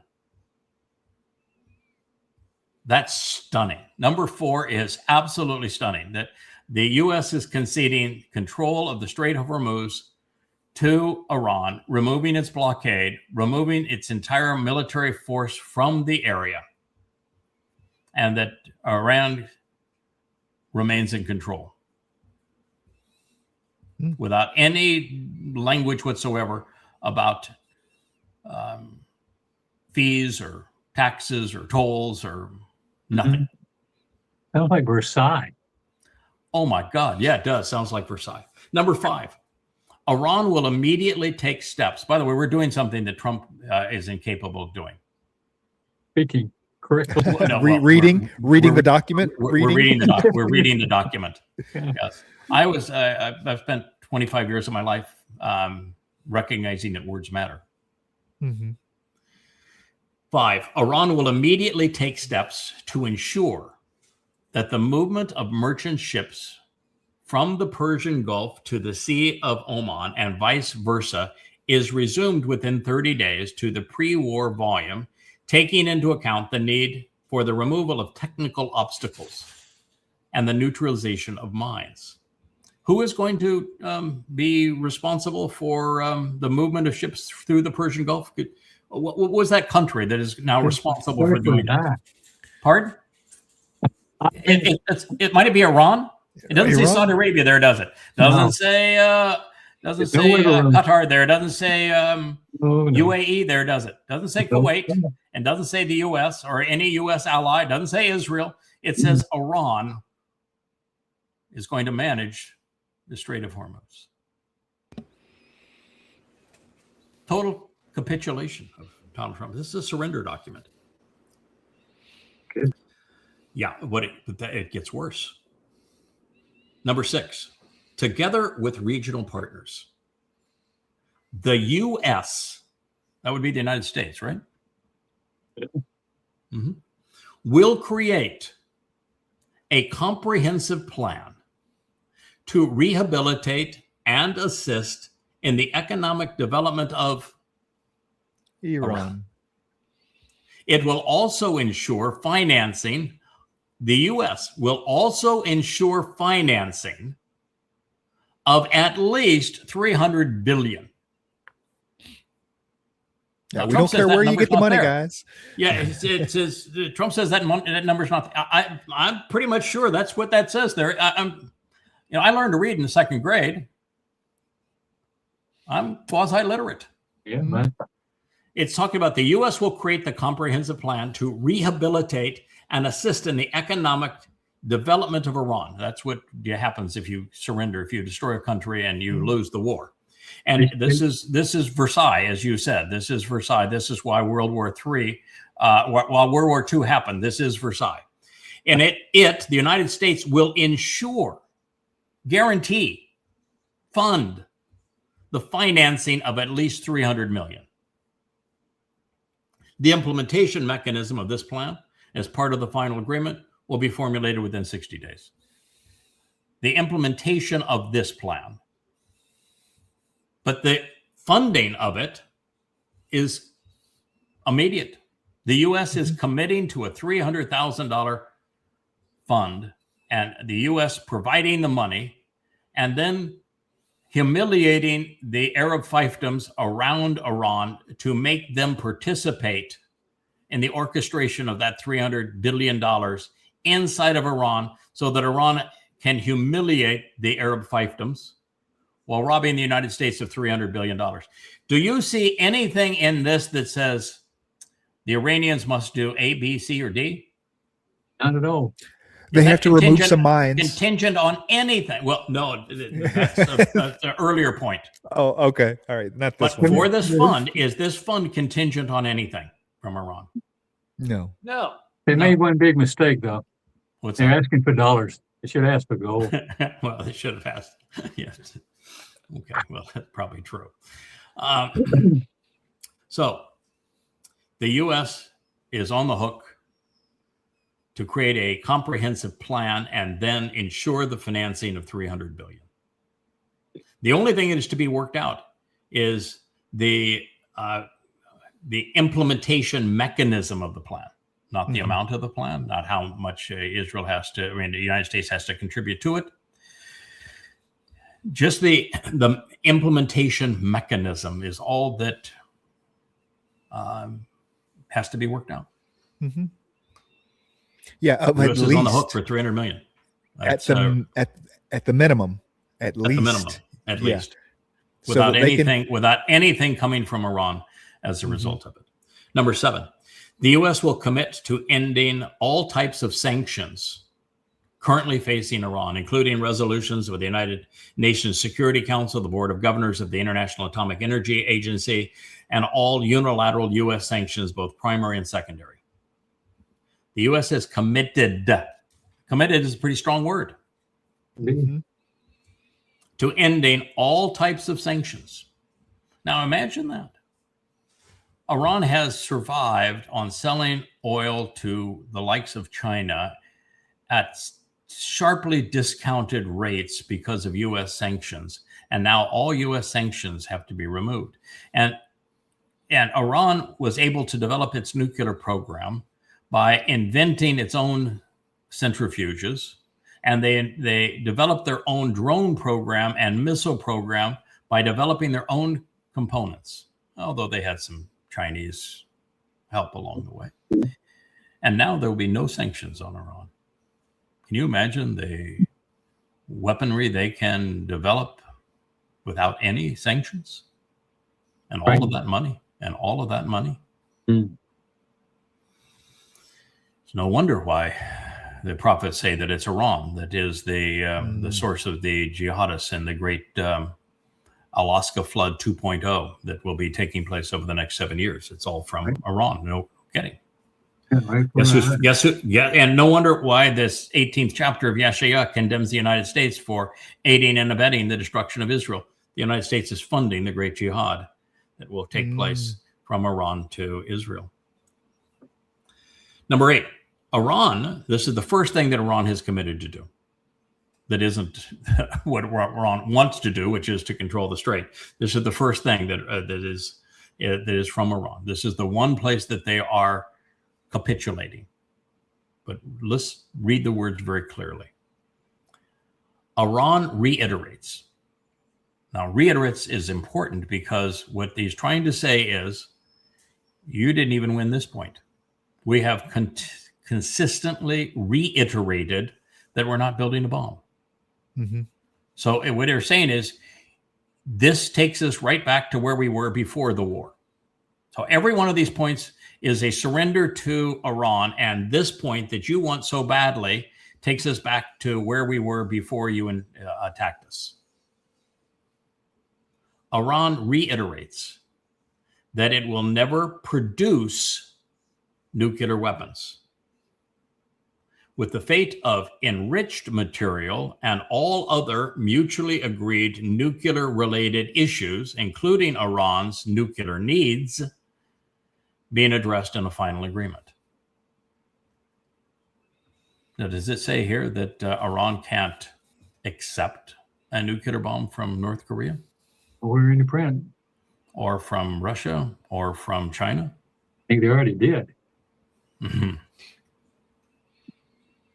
God. So, yeah. Does it say here that Iran can't trade its enriched uranium for a nuclear warhead from, somehow somebody forgot to put that in. North Korea? Yeah, maybe he forgot to put that in. Yeah, what a deal maker. And oh, by the way, Iran doesn't need a nuclear bomb. America is moving their military out of the region. Yep. Israel has been destroyed by this agreement. So Israel's completely neutered. The U.S. is leaving the area. They are in control of the Strait of Hormuz, and they are in complete control of the Arab fiefdom surrounding them. Why would they need a nuclear weapon? Mm-hmm. And they're going to have the best drones and missiles money can buy.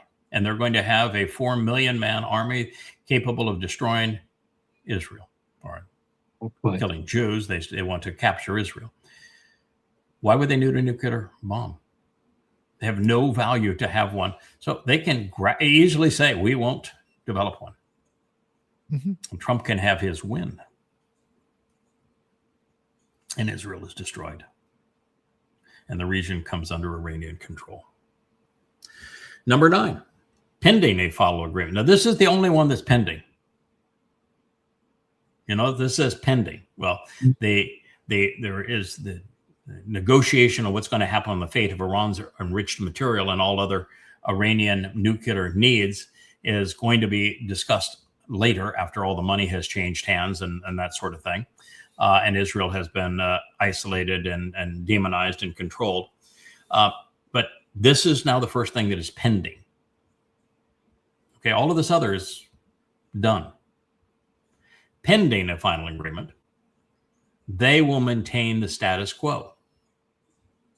Iran will maintain the status quo on its nuclear program, and the United States will not impose any new sanctions on Iran or strengthen its forces in the region. What do you think the status quo is with a nation that has at least 40 known sites where they're enriching uranium and have their own uranium mines that are in full operation, and 40 sites buried underground where they're enriching uranium? So what do you think status quo means under those circumstances? Needs to keep it all. Keep going. Drill, baby, drill. Drill, baby, drill. Baby, drill. Yeah. Spend, baby, spend. That's what that means. Good. And is there any statement in here that says that that the Iranians agreed to allow Americans to come in and neutralize Iran's enriched uranium, or destroy it, or take it back to a lower fissile purity? Anything? Any hint of it? No. No. All right. So number 10, we're going to have to move up a little bit because your hat is in the way of my big this. head. So move it up just a little bit more. There we go. Number 10. The United States Treasury Department will issue waivers for exports of Iranian crude oil, petrochemicals, products and their derivatives, and related services, including banking, insurance, and transportation, and the like. In other words, thank you very much. We get to control the U.S. Treasury. It's now ours. You lost the war and all. Number 11, frozen or restricted funds and assets of the Islamic Republic, of which there's known to be between 25 and 28 billion that the U.S. stole. 3 billion has already been released, but it's all been committed to be released through UAE. Will be released and made fully available. These funds, whether held in the master account or transferred, will be used for any final beneficiary payment determined by the Central Bank of Iran. Our money, you're going to give it back to us, all of it. Whether it's 25 billion or 28 billion, you return all of it. And it will be fully available for Iranian use. The U.S. will also issue all permits and licenses on this basis. This is total and complete surrender. This is absolute capitulation. Number 12, a mechanism will be established to oversee successful implementation of future commitments to the final agreement. Doesn't say anything. Everything up there is already binding. It's done. Upon receipt of assurances regarding the commencement of implication of Articles 4, 5, 10, and 11, Iran will enter into negotiations for a final agreement solely with respect to the remaining articles. So what that says is all that matters in this agreement is the absolute assurance by the United States of the 300 billion, of the 25 billion, of the U.S. leaving the area militarily and lifting all sanctions. Only when all of that is done, and there's an absolute ironclad commitment by the United States to do that, then we'll agree to discuss the one point that was left open: Iran's nuclear development. Stunning, isn't it? Indeed. Wow. I like the part where a mechanism will be established to oversee successful implementation. I mean, that seems to me like that is something that, hey, we're going to have our big brother and our cousin over here, Daddy Russia and China, make sure that the United States holds up their end on this deal. And so the money will go through them. All of they will be the ones overseeing that the United States does X, Y, and Z. Will be the arbiters of deciding whether these things are implemented correctly. Yeah, but who would have thought? I mean, here is the former Ayatollah that Trump's saying we had no interest in regime change, and yet he murdered him. And murdered most of the existing government, only to find out that the other government was more hardline than the government that you killed. And he's holding up as puppets Hezbollah, Hamas, and the Houthis. Who would have thought that Iran, playing puppeteer with Hamas, Hezbollah, and Houthis, would play Israel to its demise, so that Israel can no longer defend itself and has no ally in the world. Totally isolated, totally defenseless, and at the same time cause the U.S. Army, U.S. Navy, U.S. Air Force, and the U.S. government to surrender to them. Just think of this, how astounding that is, that the United States has such incompetent leadership, as does Israel, that they allowed Iran manipulating Hamas, Hezbollah, and the Houthis. And by the way, that first one is really not true. Hamas is a project of Qatar, not of Iran. Right. That they allowed Netanyahu and Donald Trump put themselves in a position where their countries were destroyed and their militaries were completely neutered by Iran. And who could have saw that coming? I mean, I begged Israel not to do this and told Israel, this is going to be the consequence. You're going to commit suicide if you do this. There is no way to prevail. Everything that's going to materialize as a result of this is going to be destructive to Israel. Don't do this thing. And to see it play out this way, where Iran literally controls the use of the Israeli military, such that Hezbollah and the Houthis can do whatever they want to do, build as many drones and missiles and rockets as they wish. And Iran now has $325 billion and released from all sanctions of all kinds to build up its force so that it can invade Israel with just 4% of Iranians participating, and yet will be the largest army to ever march. And they did it defensively. They defeated the United States defensively. They didn't strategically, economically. They never left their borders. Opinion. Yes. Well, they did with their missiles, but Iran played Trump and Netanyahu into total capitulation. Now, I don't care about the United States, so that doesn't bother me what the MAGAs have done, and the fact that the Marxists of the Democrat Party are incapable of dealing with him, and total incompetence on their part. So the destruction of the U.S. is something we've known for a long time. The prophet spoke of it. And the prophet spoke of this being the worst time in the history of Israel, that the 2 out of 3 Jews are going to die. There's going to be this horrendous war that's going to be brought by Iran, and it's going to be fought both from the sky and from the ground. And it goes into great detail about what's going to happen. And we knew when it was going to start and how it was going to play out. But as much as we were on this 2 years in advance with tremendous specificity, to see it in writing to this extent is still staggering. The scope of the destruction of Israel in this document is breathtaking. I'm sorry, Israel, but you got played. You were played by Hamas, where Hamas did this horrible thing to you. And they knew that if they bludgeoned you badly enough, that you wouldn't be able to control yourself and that you would go in and destroy Gaza. And they already had all their operatives all around the world ready to accuse you of genocide when you destroyed Gaza, and you did that thing.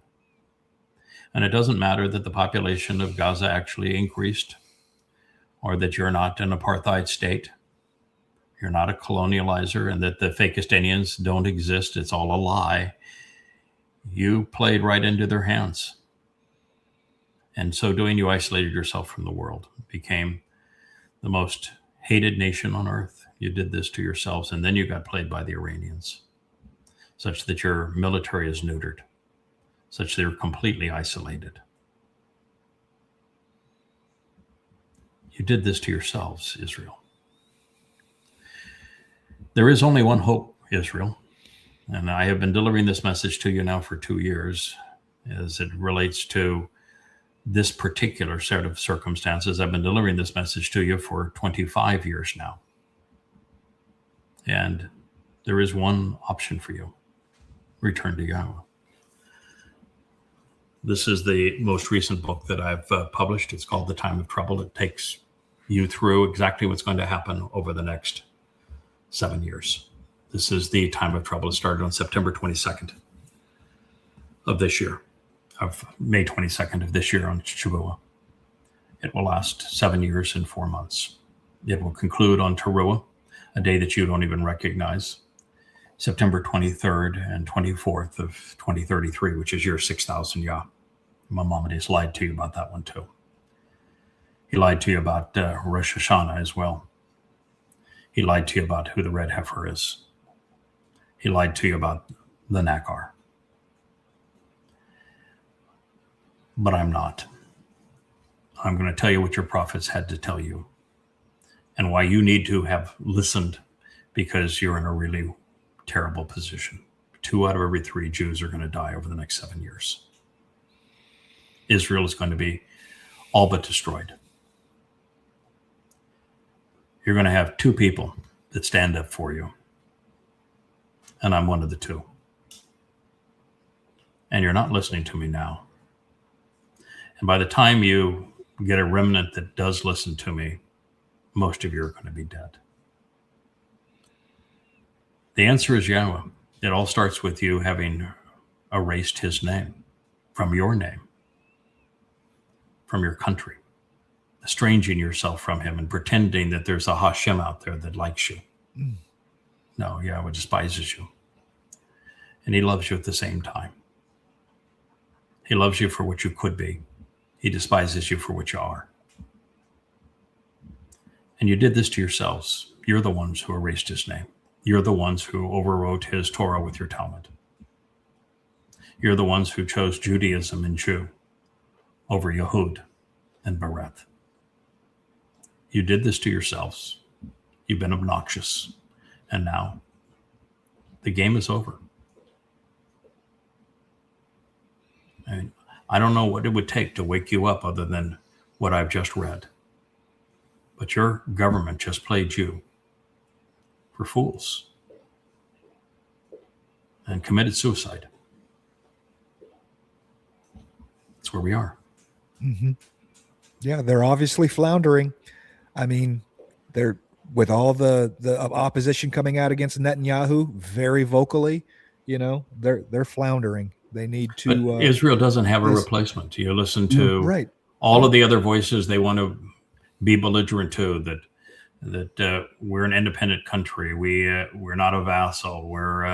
We can't be controlled. We have to defend ourselves. They're all saying the same thing, and that's you've got played into a position where you can no longer say those things because you only have one nation that has covered your behind at the United Nations in terms of the Fakistanian state being carved right out of your heart, so you're completely indefensible. And now every nation on earth is going to boycott you. And now every nation on earth is going to hate you. And you're completely isolated. You're demonized. No matter what happens to you, the Marxists, the Muslims, the MAGAs, the Twistians, they're all going to applaud. You did this to yourselves. You put yourself in this position. Listen, I understand the Muslims have been horrible to you. That's why I wrote Goddamn Religion, but you wouldn't even read it. I understand that the Christians have been horrible to you. That's why I wrote Twistianity, disproving the whole notion of a Mr. Christ. And so you'd understand the anti-Semitic nature of that religion, but you'd rather embrace it. You'd like to pretend like there's Judeo-Christian values. There's no such thing. You want to pretend like Christians love you. No. Their New Testament despises you. It condemns you. It robs you. And you have no clue about these religions that you created and how hostile they are to you, and that you cannot survive them, and that your only hope is to return to Yahweh. But that's the name you erased. You won't even say it. You don't even know that Dowd is the returning king and Messiah and the Son of God. You spit in God's face. And now you've got no one to turn to. And this guy that's telling you what you've done to yourselves, he is your only trustworthy advocate. Yeah. So now what? Go to yadayah.com. If you're an Israeli, you're a person who operates under the misnomer that there's a thing called a Jew, go to yadayah.com. Yada means to know in Hebrew.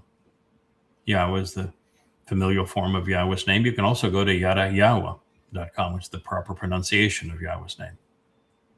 It's 4 vowels. That's how the vowels are pronounced. Yahweh. So go to yadayah.com. Currently 35 books sitting on the shelf. They're all free. 1,000, maybe 1,500 hours of vlogs. They're all free. Searches of the translations that I've done, searches of the Dead Sea Scrolls are there, glossaries are there, grammar explanations are there, timeline is there so you know exactly where you are in these events. We're even singing songs to you so that you can know who you are, where you are in all of this, trying to reach you not only mentally but emotionally. There's a whole community there. And we exist to awaken you from your stupor, because you've been in this stupor for 3,450 years. If you actually read the Torah, you were obnoxious from day one. You were obnoxious all the time, not some of the time, not a little bit, totally and completely irascible. Yeah. So you need to read what the Torah actually says and resolve it. Return to Yahweh so he can return to you. That is the answer. And now you've got to know that you have no other answer. Your government betrayed you. Judaism is complete betrayal of what it means to be Yehud, what it means to be Israel. Marxism is a complete and total betrayal. The IDF has failed miserably and now can't even be used. And you're surrounded by 2 billion people who hate you, that want to destroy you. And there's another 2.5 billion people that are part of a religion that has demonized you and robbed you of everything, including your Messiah. So you're in a real pickle, Israel. And there's only one answer. Yahweh. And you're going to find him at yadayah.com. Come to know him. Go there. Make a difference. Well, we have some lighthearted moments today and some angry moments, some emotional moments, and some times that was just a real awakening. Reading the memorandum of understanding has to be like a shock to the system of the world. I knew, because I was following it, I knew that was what's going to be on it. But I had still thought that even in its weakened position, Israel and the United States would be able to come up with a document that at least had something that was reasonable. And I would chide Iran for one thing. When you negotiate a deal that is this one-sided, now I understand that Israel and America attacked you, and I understand this is a surrender document. But when you do what is equivalent to the Treaty of Versailles, which is what this is, you invite war. Yeah. You pushed it too far. Yeah, this is not a peace agreement by any means. This is not a peace agreement. Yeah. This is the Treaty of Versailles that is inviting the next war. Yeah. But keep in mind, that's what they want. Yeah. They're committed to it, and the prophets tell us it's going to happen. This is the liaison to the next war. The war that counts for us because it's going to be fought in Israel. This is the liaison to that. But can you imagine when MBS finally releases a statement on this, what Saudi Arabia's official position is going to be? The United States withdrawing from the area, forcing them to rebuild Iran, enriching Iran so that it can have unlimited supply of drones and missiles. And I mean, can you even imagine that Iran now controls the strait? That's the big one. Saudi Arabia. I mean, it's if you're Mikey, you're being MBS. He calls him Mikey because she knew him when he was a snot-nosed kid. Everything that you had positioned, gone. Gone. The world as we knew it 4 months ago is gone. Never have it back again. There is no way out of this, Israel, if that's what you're wondering. You could vote Netanyahu out of power. It's not going to change anything. Tali can't change it. None of the politicians can change it. Le Pen can't change it. You don't have another option. You'd have to completely isolate, quarantine, stop paying for, stop listening to, don't even allow the votes of the ultra-Orthodox. You have to preclude them voting and preclude all money going to them. They don't serve. They don't contribute. They're a parasite on the country. The only you can do on that circumstance is to remove their ability to vote and to remove all monies to them. Let's see how long that parasite can exist feeding on itself.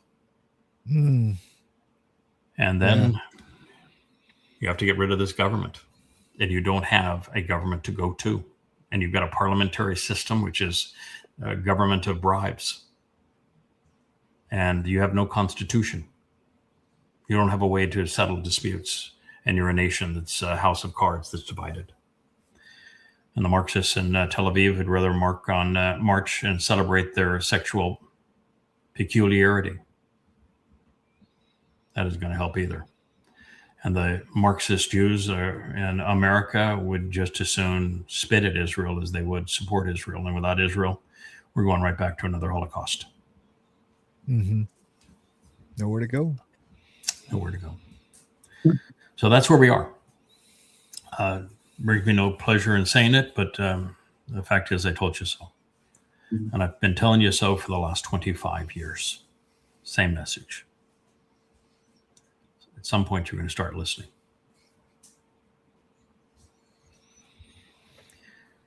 Gentlemen, thank you. Thank you. Captain Kirk, it's always great to see you. Glad to be here. Yeah.